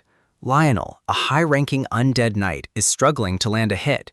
He's fast, precise, and lethal, yet this human girl is dancing around his blade like it's a training exercise. The skeleton is baffled. He demands to know why his attacks can't reach her, suspecting some hidden magic. Seol just shrugs it off. To her, it's not magic, it's just that he's slow and predictable. Lionel is insulted. He knows his speed is top tier, so he assumes she must be using a secret technique. She doesn't know any secret techniques. She just watches the fundamentals, the shoulders, the hips, the weight distribution. In a world of systems and flashy skills, Seol is relying on a foundation built over a decade of brutal, real-world experience. She finds his obsession with skills confusing. To her, fighting is just a matter of physics and timing. The knight is so impressed, he offers her a way out. He warns her that death is coming for this castle, and she should leave while she can. He promises to speak to the Skeleton King on her behalf, but his offer is cut short by a sudden, violent impact. The proud knight is smashed into 1,000 pieces before he can even finish his sentence. Seol stares at the wreckage, completely confused by the flaming object that just fell from the sky. She can't wrap her head around the fact that a bowling ball did more damage than her own fists. The knight's armor is scattered across the asphalt. The threat has been neutralized by a piece of heavy sports equipment. Mana stones drop from the remains. In this apocalypse, everything has a value, and I'm not leaving wealth on the table. I use the Dimensional Warehouse's recall function to pull the stones back into my inventory instantly. A blue rift opens up, vacuuming the loot. Efficiency is survival. Seol looks up, her eyes narrowing as she tries to figure out who just crashed her fight. The wind from the helicopter rotors kicks up dust around her, but she doesn't flinch. The Black Hawk descends into the narrow street, its shadow looming over the survivor. The landing is rough, but we don't have the luxury of a cleared pad. We're in a war zone. I step out into the open air, the tactical advantage of the bird giving me the perfect entrance. Reuniting with a teammate after the world ends is a strange feeling. It's a mix of relief and cold calculation. I give her a smirk. I knew she'd be alive. She's too stubborn to let a few skeletons take her out. She recognizes me immediately. Number 2 and number 3 are back together, and the power dynamic just shifted in our favor. A soldier fights on their stomach. I pull fresh pizza and fried chicken from the warehouse dimension, shimmering with heat. It's a bizarre sight in the middle of a collapsing city, but having an infinite pantry is my ultimate cheat code. Sol digs in with her usual intensity. She explains that her awakened ability is a transparent barrier. She clarifies that the barrier doesn't boost her physical stats. She was just always that fast and strong. Watching her eat is a reminder that some things never change, even when the world is burning around us. I'm glad we're all alive and awakened. The team is forming, but we're still missing our big brother. She asks how I'm pulling off these cheat codes. I tell her it's a long story and we don't have time for a tutorial. I set her up with supplies and instructions on how to use the warehouse's delivery system while I'm gone. I have to leave. The stone walls are growing taller and a roof is starting to form over the entire district. If we don't move now, we'll be sealed inside this concrete tomb forever. I look up at the star-shaped gap remaining in the sky. The clock is ticking and the geometry is closing in. The rumble of shifting stone is constant. The city is literally rewriting its own structure to trap us.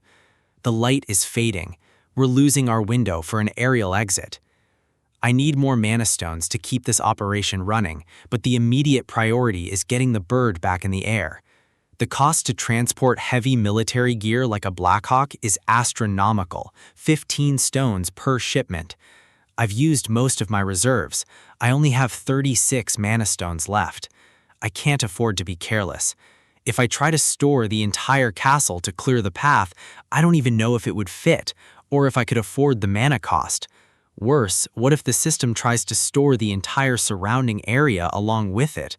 I'd be drained dry in seconds.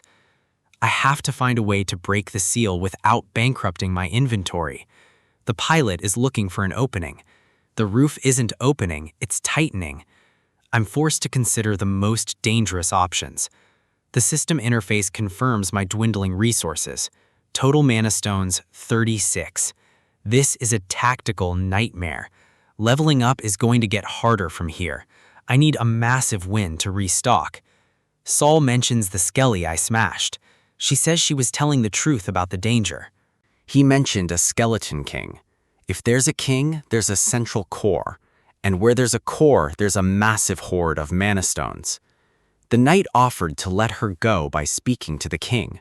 That means the boss of this zone is reasonable enough to negotiate, or at least sentient. I don't plan on negotiating. I plan on taking everything he has. The pilot grins. He's got that look in his eyes, the one that means he's about to do something reckless. He tells me he only needs 5 minutes to find the boss. I hope he's right, because we don't have 6. I barely have time to brace myself before the helicopter banks hard into the darkness.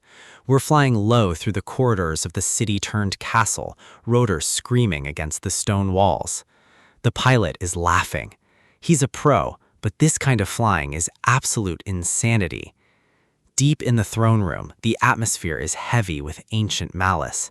The stained glass glows with a blood-red light. A floating, flaming skull reports the news. Lionel is dead, and he failed to even scratch his opponent. The Lord of the Undead listens in silence. He suspects a powerful mage is interfering with his harvest of souls. He clenches a gauntleted fist. He spent too long preparing for this moment to let a human disrupt his plans. He demands to know where the intruders are. He's ready to end this personally. The skull informs him that he doesn't need to go anywhere. They are coming straight to him. The king is confused. No human should be this bold or this stupid. The thumping of rotors begins to echo through the grand hall, shaking the very foundations of his throne. The Black Hawk bursts through the upper arches, its searchlights cutting through the red gloom. Inside the bird, I'm struggling. My tactical advantage is being undermined by a very human weakness: motion sickness. The king watches as the mechanical beast hovers in his sanctuary. This wasn't the mage he expected. He stares at the undead-like silhouette of the helicopter. He's never seen technology like this before. He realizes this isn't magic, it's something else entirely, something from a world that shouldn't exist anymore. He doesn't care. He assumes his monsters will tear us apart before we even touch the floor. The helicopter tilts sharply and my stomach does a backflip. I'm the most dangerous man on the planet, and I'm about to puke. I stumble out of the door, leaning against the frame. This is not the heroic entrance I had in mind. Saul looks at me, unimpressed. She's completely fine, while I'm fighting for my life against nausea. I swear I'm never riding in a helicopter again. The motion sickness in this zone is on another level. Saul's eyes suddenly widen. Her instincts are screaming at her to move. I'm too dizzy to react, but she's already in motion. A shadow is lunging from the ceiling. A gargoyle-like monster shrieks as it dives for my throat, thinking I'm an easy target. Saul catches it midair with a devastating strike. Welcome to the team, number 2. Now let's go kill a king. Heads up, this cathedral isn't as empty as it looks. Bat monsters. They're fast, low level, but they have the numbers to overwhelm us if we're not careful. My ally doesn't wait for a tactical assessment. She's already in the thick of it, leading with her fists. One clean strike sends the beast crashing into the floor. She's making this look easy. We push through the main doors, clearing the immediate perimeter as the dust settles. Yongsu is still catching his breath, trying to process the sheer scale of this place. She's scanning the shadows. Something is definitely off about the way these monsters are behaving. The air in here is heavy with mana. We need to stay mobile. There, a lone silhouette moving across the altar. It's a clear provocation. The creature lets out a guttural roar, signaling our arrival to the rest of the nest. Red eyes flare in the dark. We're being watched from every corner of the ceiling. The scout retreats, flying back toward the inner sanctum to report our position. I tell Young-Soo to stay close. He's not built for frontline combat, and I can't protect him if he wanders. He gets the message. I need him focused while I provide the tactical support. She's grinning. Most people would be terrified, but she's clearly in her element. She admits she would have been disappointed if there was only one enemy to fight. Without another word, she dashes forward. She's moving too fast for me to follow easily. She's a blur of motion, closing the distance before the bats can regroup. She catches one mid-flight and slams it down. Pure physical dominance. The floor cracks under the impact. One down, but the swarm is only getting started. They're descending now, a black cloud of teeth and claws coming from the rafters. She meets them head-on, throwing punches with lethal precision. She ducks under a wing, using the monster's own momentum against it. Every strike is a kill shot. She's controlling the pace of the brawl with ease. A wide sweep clears the immediate area, giving her just enough room to breathe. Wait. One of them managed to get through her guard. It's latched onto her neck. She doesn't even flinch. She grabs the beast by the skull, her eyes glowing with a dark intensity. With a savage pull, she rips it away and hurls it across the room like trash. She's still smiling. The bite didn't slow her down, it just made her more aggressive. I'm watching from the entrance, tracking the numbers. There are too many for a simple fistfight. I need to give her a tactical edge without getting caught in the crossfire. Checking the system interface for an upgrade that can handle this volume of enemies. The modification function for the Parallel Dimension Lab is available, but it's not cheap. 250 mana stones. The bats are screeching, their calls echoing through the vaulted ceiling as more arrive. She's still smashing through them, but her stamina isn't infinite. I need to move fast. She lands another heavy blow, but she's starting to huff. The sheer numbers are starting to tell. She wipes blood from her cheek and calls for the next wave. She's not backing down. Suddenly, the monsters stop. They're staring at a blue light pulsing in the center of the hall. She turns, confused by the sudden shift in energy. My dimension gate is active. I'm pulling a modified item through the portal. The air crackles with electrical discharge. The machinery is humming. This isn't just survival, it's high-level system manipulation. I'm overseeing the final assembly from the command chair. The build is almost complete. She's surprised I have a fully functioning lab in another dimension. Perks of the job. I tell her I'm helping, but she's worried I might just be getting in her way. We don't have time for bickering. We need to finish this and move to the next sector. Deep in the shadows, the true master of this cathedral is watching our every move. A flaming skull, Tristan, is reporting back to his lord with glowing red eyes. The Skeleton King sits on his throne, his presence alone chilling the entire chamber. He's analyzing us. He recognizes my dimension lob tech and misidentifies me as an arcane mage. He realizes we're a threat that needs to be dealt with personally. No more scouts. He decides to summon his champion. He calls for Lancelot. Tristan questions the choice. A rank 7 entity on Earth's dimension will draw unwanted attention. The king doesn't care. He believes we are bound to lose if he brings out his heavy hitters. Tristan accepts his fate. The system requires a catalyst for a summon of this magnitude. The king assures him his sacrifice will be remembered as the ritual begins. The skull dissolves into a swirl of dark mana, feeding the summoning circle. Red energy condenses, forming the physical anchor for the high-rank knight. The king watches as the gems glow with an unearthly light. The price has been paid. Mana stones act as the bridge, pulling the entity through the void between worlds. The summoning reaches its peak. The pressure in the room is becoming unbearable. A blinding flash marks the completion.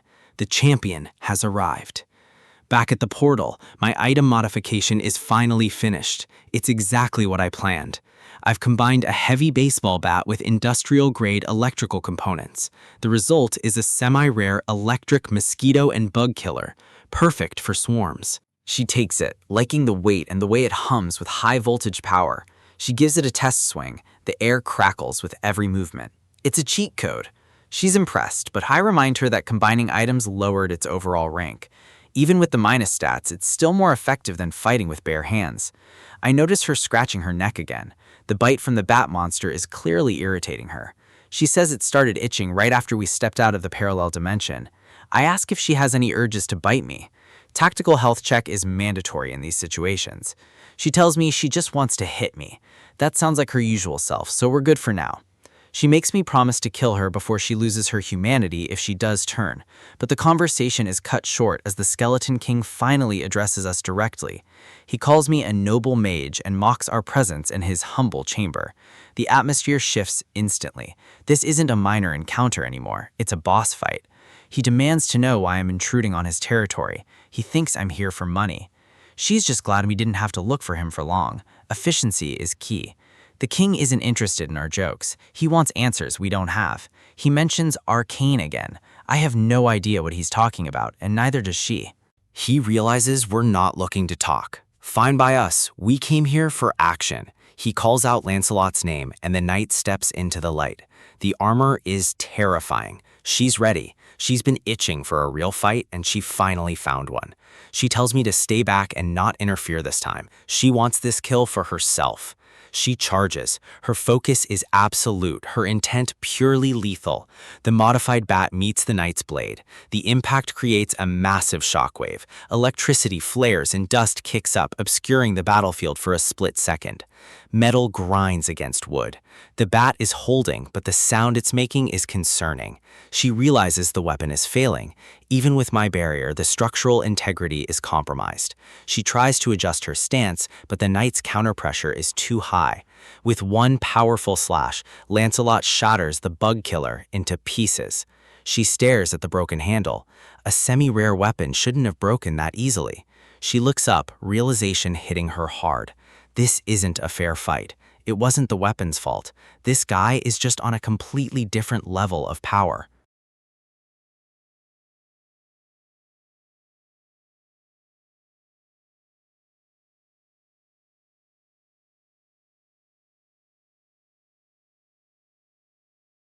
Lancelot isn't just another monster. He's a rank 7 juggernaut, a relic of a dead world that shouldn't exist anymore. I'm analyzing his stance. No openings, no hesitation. This isn't a fight we can win with raw power alone. He's waiting for us to make the first move. The pressure in this throne room is suffocating. My companion is tense, ready to burst. She knows as well as I do that one wrong step means death. Those red eyes, there's no soul behind them, only the directive to kill with mechanical precision. He moves faster than the eye can follow, a blur of steel and malice that cuts through the air. A single horizontal slash forces us back. The reach of that blade is insane, covering half the room. He doesn't just swing, he executes. Every movement is calculated for maximum lethality. My projectiles are being batted away like flies. He's not even breaking a sweat deflecting them. This is bad. If I can't find a tactical weakness soon, we're done for. She goes for a high-speed dart, trying to find a gap in that impenetrable armor. He counters with a dash that shatters the stone beneath his feet. His reaction time is inhuman. He's locked onto her. The speed difference is rapidly becoming a death sentence. A massive overhead swing nearly levels the room. The raw power is off the charts. He's a wall of iron. Every time we think we have an opening, he's already moved to block it. She lands a solid blow right on the helmet, a hit that should have cracked a skull. He just skids back, his posture unchanged. It's like trying to punch a mountain.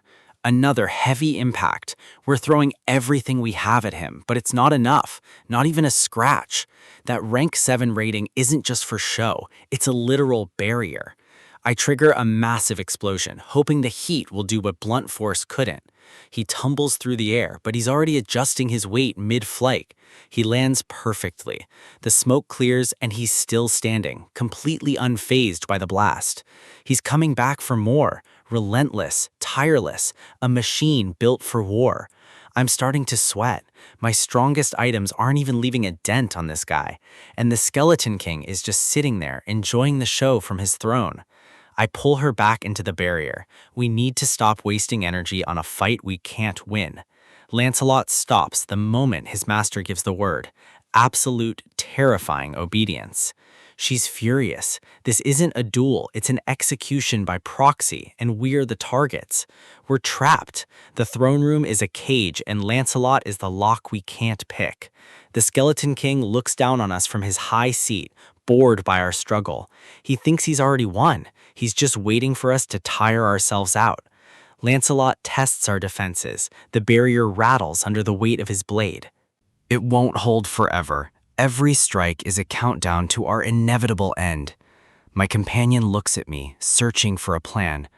I've got one, but it's a massive gamble. I'm checking my inventory. I'm dangerously low on mana stones. I can't keep this up. Lancelot is right there, looming over us like a god of death in silver armor. He's preparing for a final strike. I can see the mana gathering in his blade. Clang, he's relentless. He's trying to break our spirit before he breaks our bones. I stop moving. I need him to think I've finally given up. He slices through my last few distractions with contemptuous ease. The floor is littered with the junk I've thrown. To him, it's just trash. The Skeleton King finally speaks. He's amused by my supposed cowardice. He calls me dishonorable for hiding behind a barrier. He thinks I'm just a mage. He assumes I'm an 8th rank mage who's afraid of a boring battle. He reveals the truth. Lancelot is rank 7. My feeble attacks never stood a chance. He's invested everything into this castle. He's not going back now. He admits that without Lancelot, I would have crushed him. He's desperate. He's disappointed. He expected more from someone with my reputation.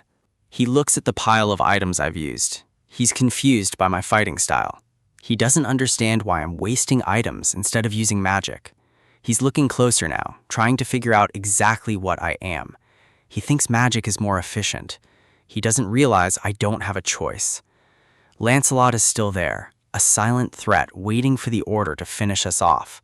I'm calculating the cost. If I do this, I'm going all in. The system window is open. Parallel Dimension Lab. I just need one more thing. I need to use the strongest item I have. But it's not the bowling ball. The bowling ball failed because it was just an item. I need something bigger. I look around the room. The castle, the walls, the floor. It's all one piece. Stop. I say it with enough authority to make even Lancelot pause. I look him right in the eye, or where his glowing eyes should be. He realizes I'm not a mage. I'm something much more dangerous to him. A human with the ability to copy items. He thinks he's found a gold mine. He starts laughing. To him, I'm not an enemy anymore. I'm a business asset.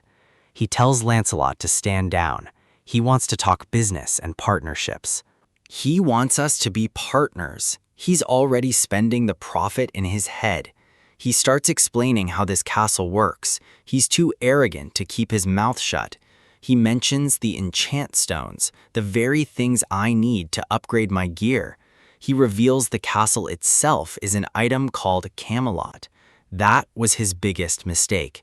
It produces stones by devouring life. It's a factory of death and power. I'm listening. Every word he says is a nail in his own coffin. He wants me to duplicate the stones. He wants infinite power for himself. He's dreaming of infinite possibilities. He's completely blind to what's happening. He explains that it takes time to process life forms. He thinks he has all the time. I start laughing, not a nervous laugh, a cold, tactical victory laugh. I'm actually crying because he just solved every single one of my problems. He's confused. He doesn't understand why I'm so happy all of a sudden. I give the command to my system, store Camelot in the parallel dimension. He looks around. The air is changing. The ground beneath him is shifting. The entire castle, the walls, the throne, the floor, it all starts to vanish. He's left standing in the middle of a ruined city. His home is gone. He can't believe it. He's just lost everything in a single second. I'm back in my dimension, safe and sound, watching him from the portal. I'm holding a tiny purple gem in my hand. It's beautiful. This is Camelot. The entire castle shrunk down and stored in my inventory.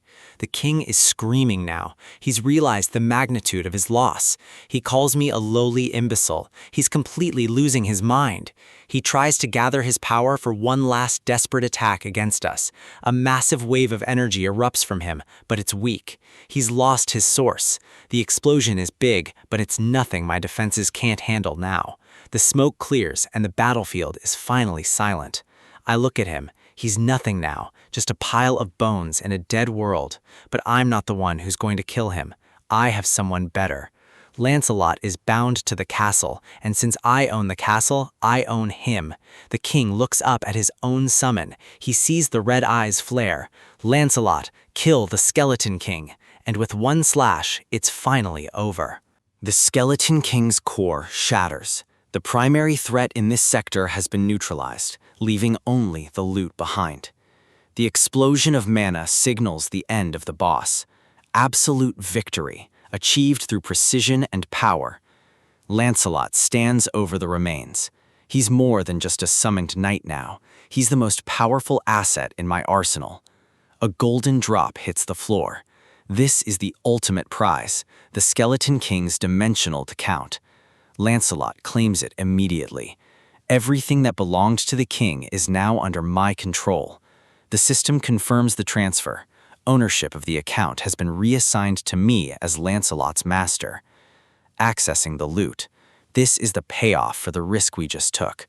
Over 3,000 mana stones, a literal fortune in this new world.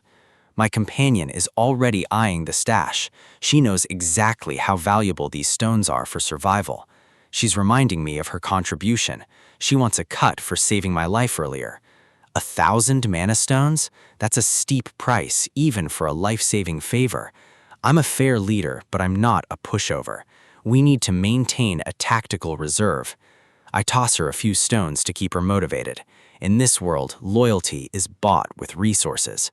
Now, the real issue. What do we do with our new knight? He's standing right there, waiting for orders. A silent, lethal guardian. Lancelot formally reports the termination of the Skeleton King. He's fully assimilated into the team. The fearsome skeleton knight has found a fan in the most unlikely place. Yang Su's daughter, Yu Zhang, treats him like a jungle gym. It's a bizarre sight given his power. Her parents are terrified, but Lancelot doesn't flinch. He's surprisingly patient. He's actually playing along, maintaining his balance while she climbs on his helmet. He's being careful with her, supporting her with his hand. The guy has precision even in his downtime. It's hard to call him a monster when he's this considerate. He's becoming more human by the minute. Time to focus on the next move. We're heading for Dobong next. I haven't slept in days. The fatigue is starting to bite, and my team can see it. My companion tells me to take a break. Pushing too hard leads to mistakes. She's right. Moving while exhausted is a tactical error I can't afford. I agree. We leave at dawn. A few hours of rest will make us more effective. The family is safe for now. We can afford to catch our breath. Seeing them act like a normal family again, it's a rare sight in this apocalypse. I'll take the win. A rare moment of peace before the next storm. The kid is out cold. She's finally safe enough to sleep without fear. She's sleeping soundly because of what we did here. It makes the struggle worth it. 6 a.m. That's the deadline. We move out as soon as the sun hits. I need to set up a place for Lancelot to stay. He needs a base of operations. He doesn't need sleep, but he needs a place to remain until summoned. I pull out the Camelot gem.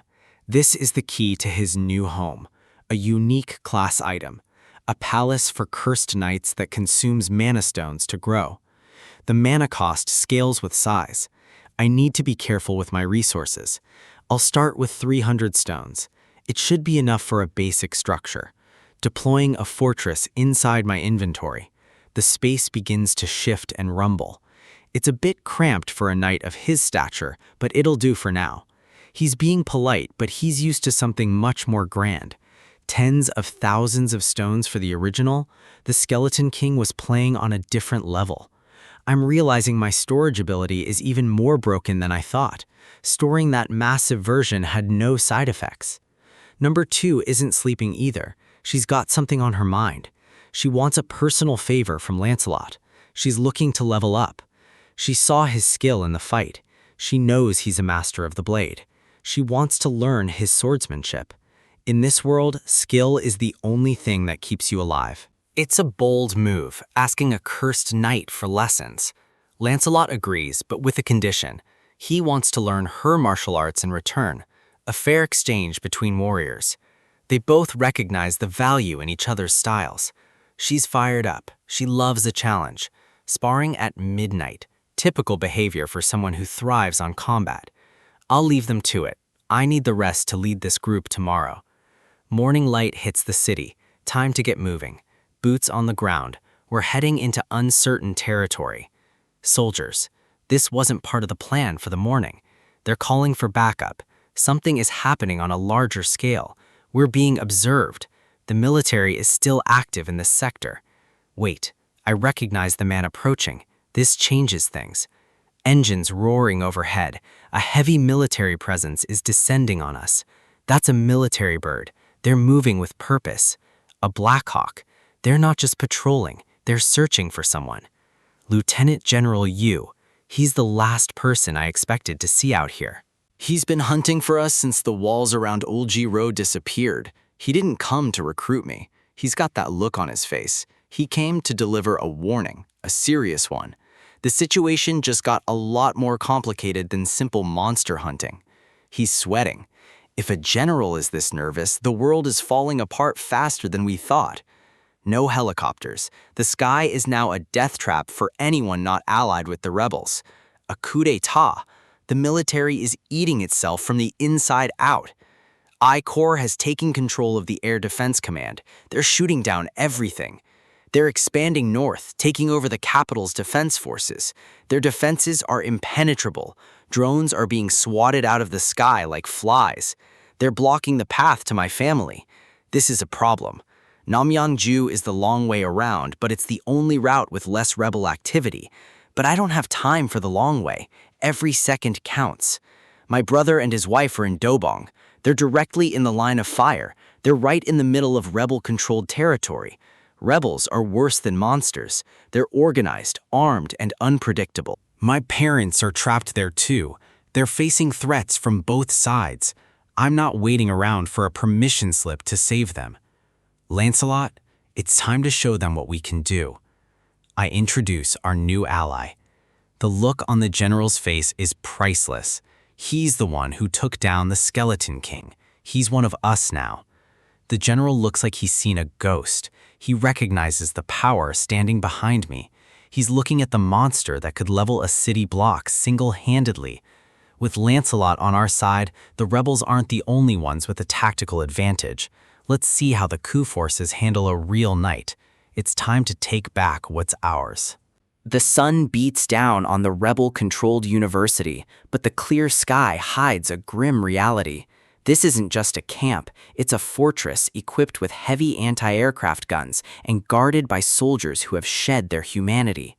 On the ground, the evidence of their cruelty is everywhere, with those who resisted left where they fell. They've rounded up over 200 civilians, keeping them in steel cages like livestock. These soldiers have transformed into something resembling goblins, driven by a dark purpose. But they aren't alone. High above, a spectral force watches their every move. Lancelot, in his spectral form, is the ultimate scout, hovering right under their noses. He drifts through the trees, invisible to the enemy's eyes, while mapping their patrol routes. He listens as the goblin soldiers talk, gathering the intel we desperately need to launch a counterattack. He identifies the command structure, noting the high-ranking officers leading this madness.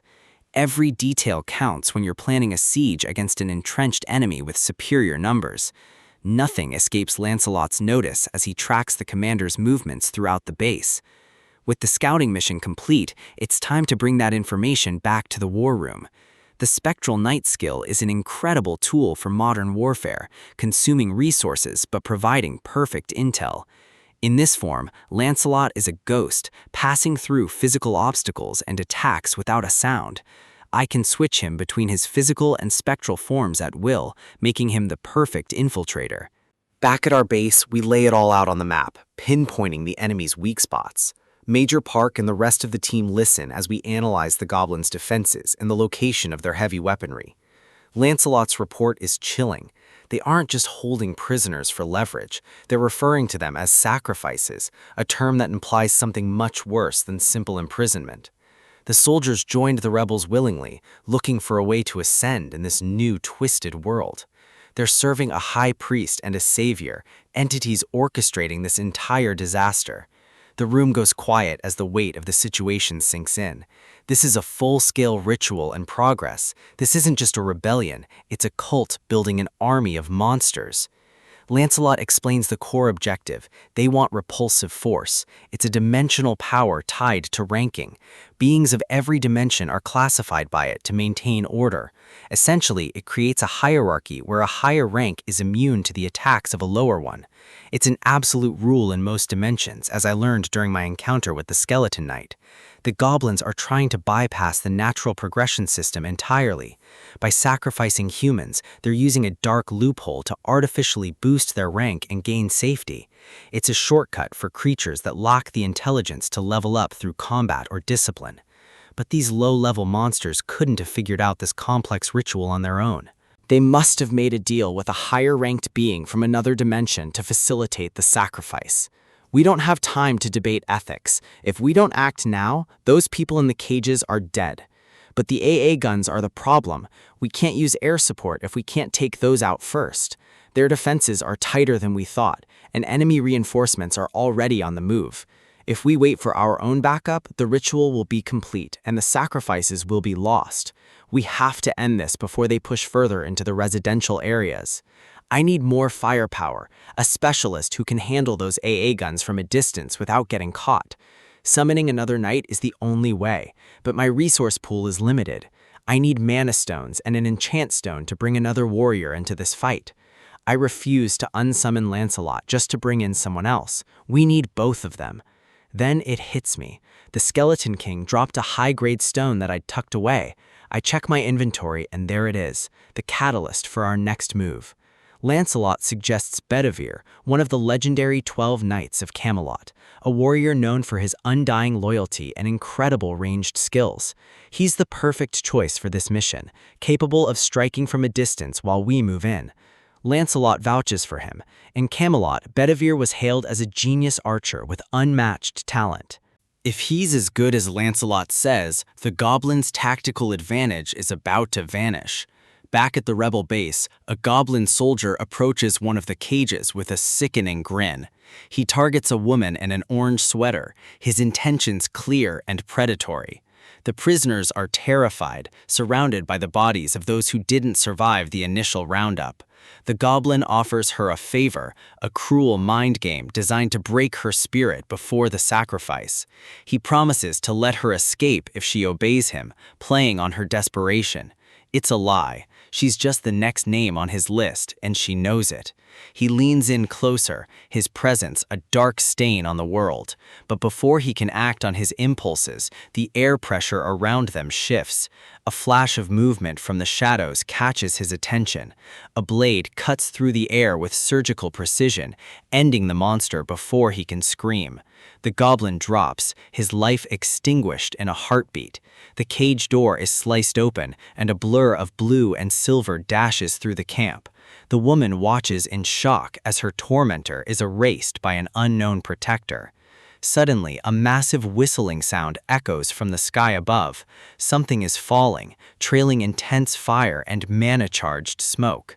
The goblin guards look up, shielding their eyes from the blinding glare. It looks like a flaming bowling ball hurtling toward them at terminal velocity. Panic sets in as they realize their heavy defenses are being bypassed from the sky.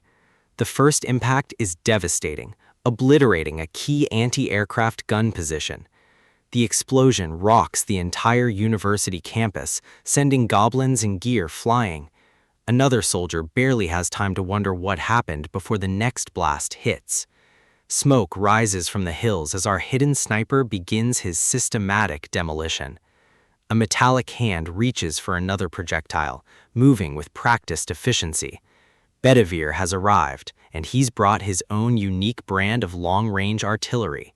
He's not using a traditional bow. He's launching enchanted spheres that pack the punch of a tank shell. Lancelot forgot to mention one small detail about our newest ally. Bedivere is missing his left arm, a wound from a past life that should have ended him. He was once a genius archer, but a jealous superior cut off his arm to destroy his talent. Instead of breaking, he mastered the art of the slingshot and spear throwing using only a leather strap. He didn't just adapt, he became a legend, earning his place among the highest order of knights. His precision is unmatched, even with a handicap that would render most warriors useless. He loads another sphere, the air humming with the energy of Camelot. With a single powerful motion, he launches the projectile into a high arc. The sphere streaks across the sky, a meteor of pure destruction aimed at the heart of the enemy. It finds its mark with surgical precision, taking out the remaining defensive nodes.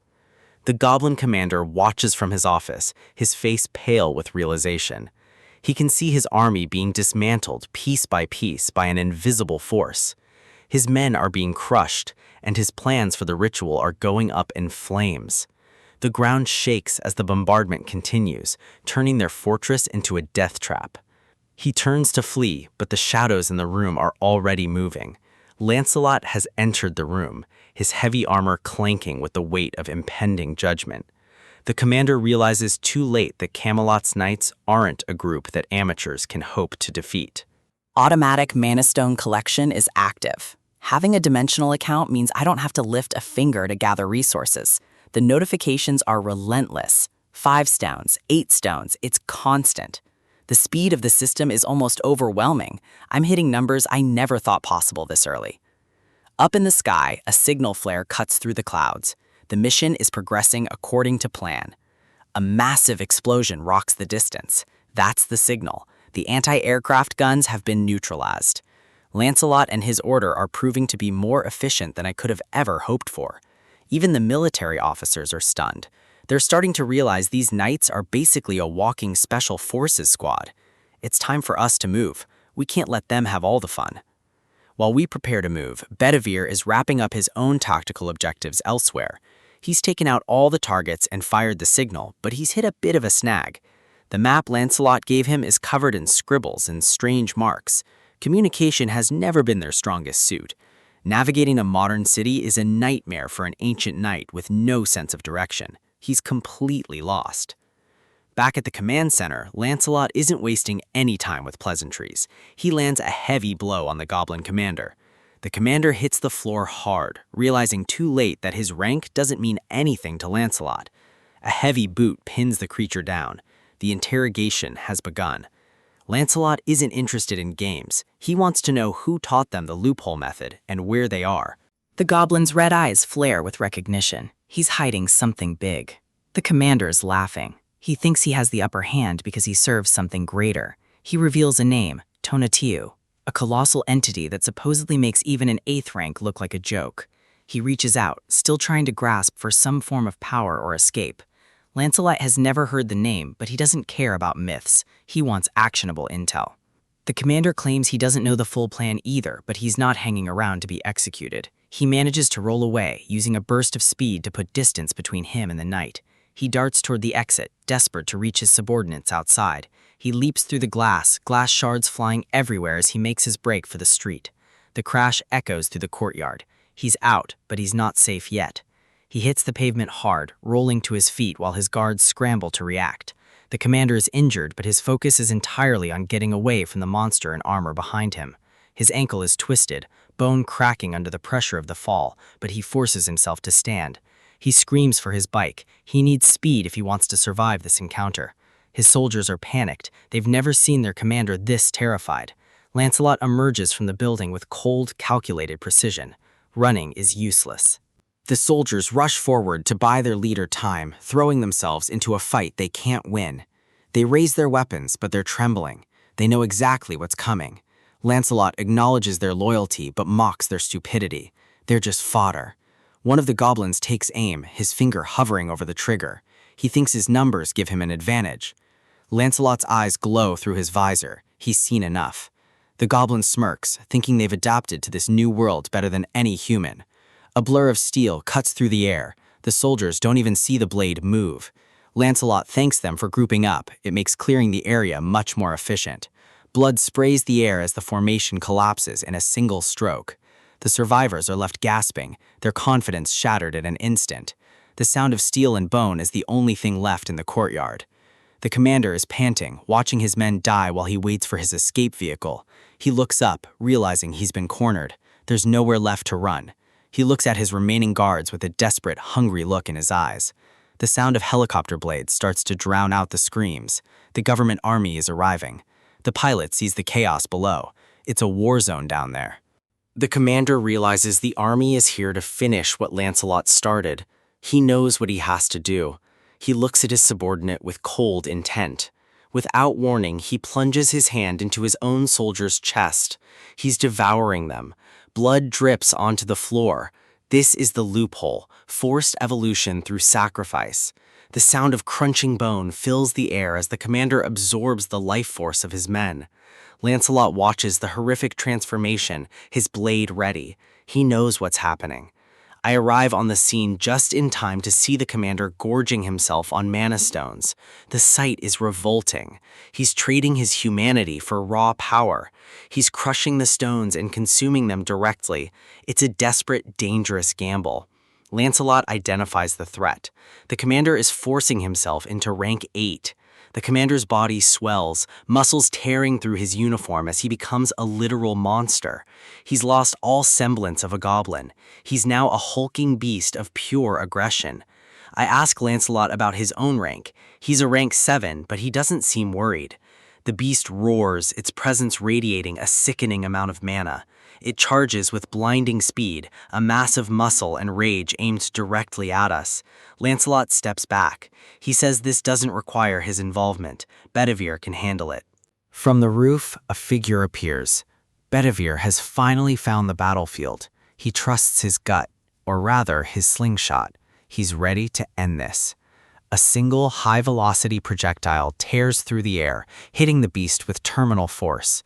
The government troops arrive to find the aftermath. The immediate threat has been neutralized. The lieutenant general approaches me. He's relieved we handled the heavy hitters. He looks around at the devastation, clearly out of his depth with these dimensional beings.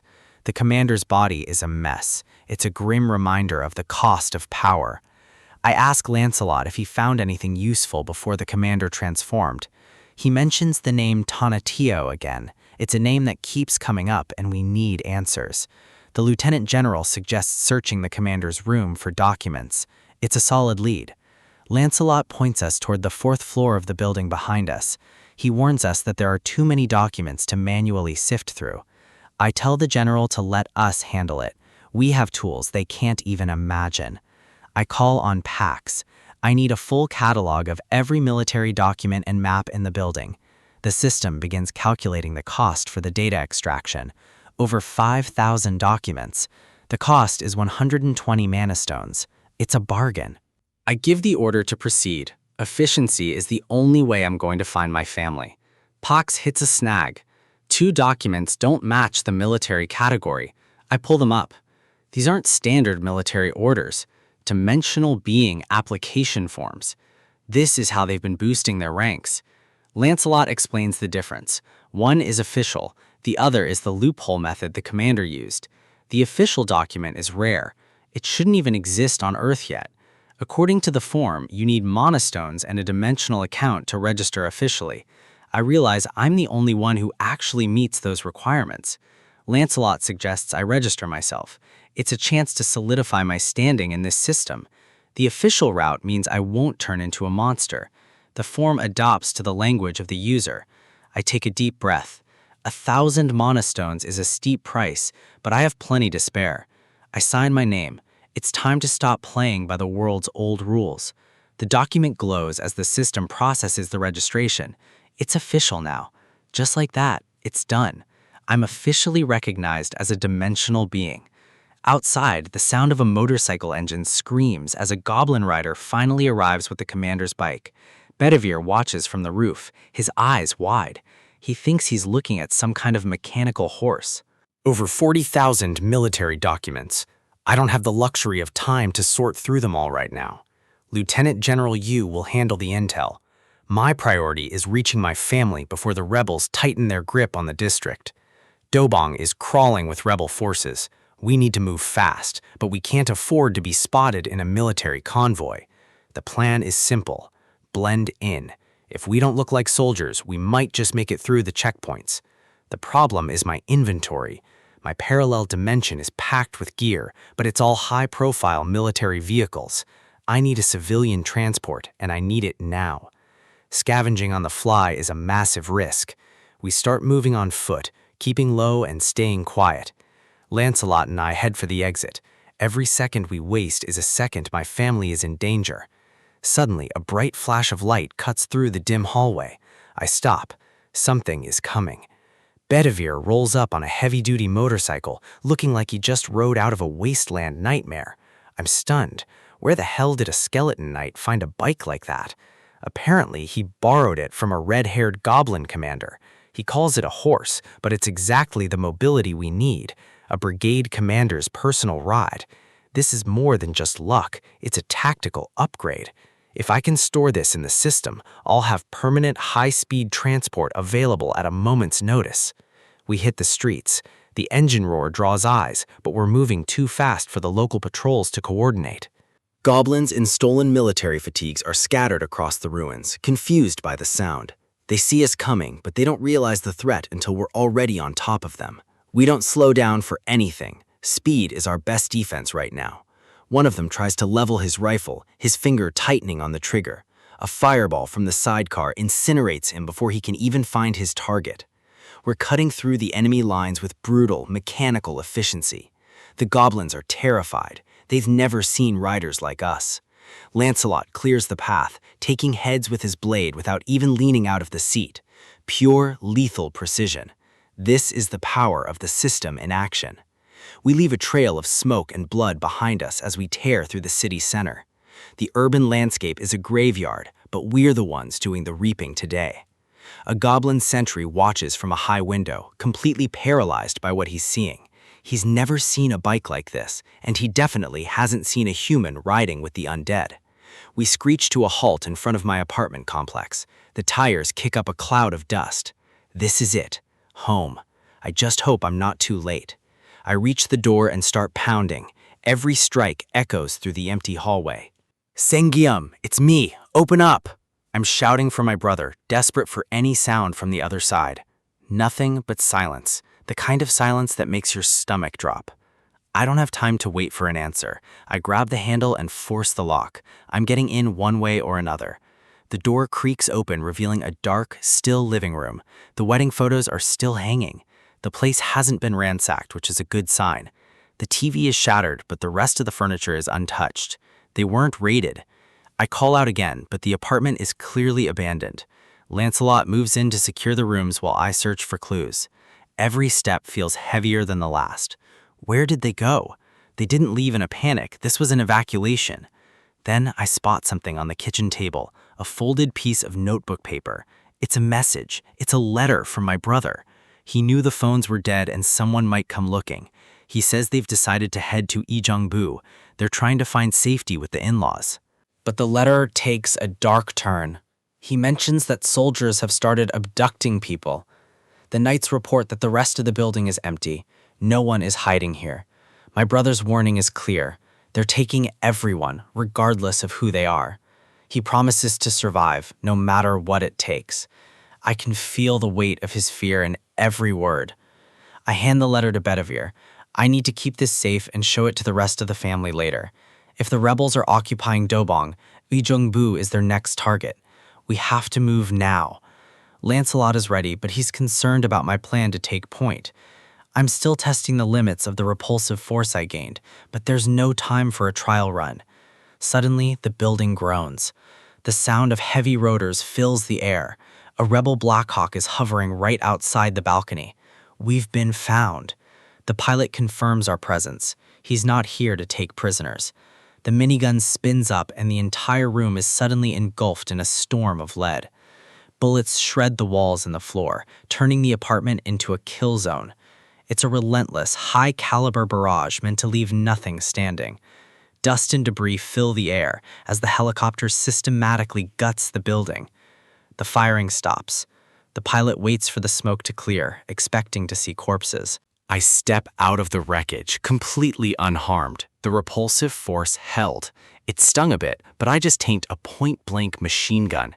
Now I'm taking his bird. I triggered the system. The Black Hawk is saved to my inventory instantly.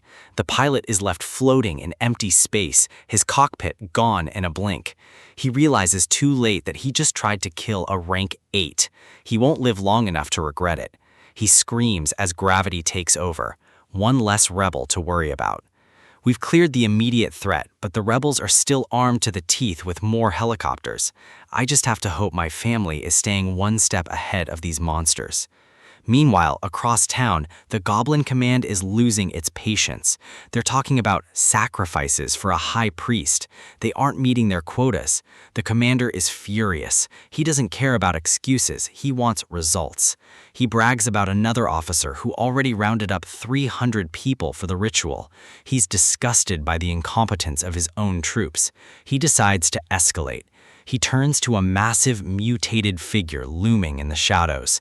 A mutated goblin, a beast built for pure destruction. He gives it a simple order. Go destroy that building. Leave no survivors. The monster roars, its eyes glowing with a mindless, murderous hunger. It charges into the street, its massive footsteps shaking the ground. It's a juggernaut of muscle and rage, heading straight for its target. Back on the bike, I can feel the tension in the air. We're getting close. We're pushing the engine to its limit, weaving through the debris of the city. Lancelot is focused, his hand on his blade. He knows a fight is coming. We're a blur of steel and speed, cutting through the chaos of the occupation. Every goblin that gets in our way is neutralized before they can even scream. We're not just survivors anymore. We're the apex predators of this apocalypse. We arrive at Kim's Hardware. The building is heavily fortified, but it's under siege. This is where the survivors are hiding. This is where the line is drawn. Inside, the people hear the engine. They're terrified, thinking the rebels have returned. They look through the peephole and see me, a man on a motorcycle, riding with a skeleton knight. Their savior has arrived.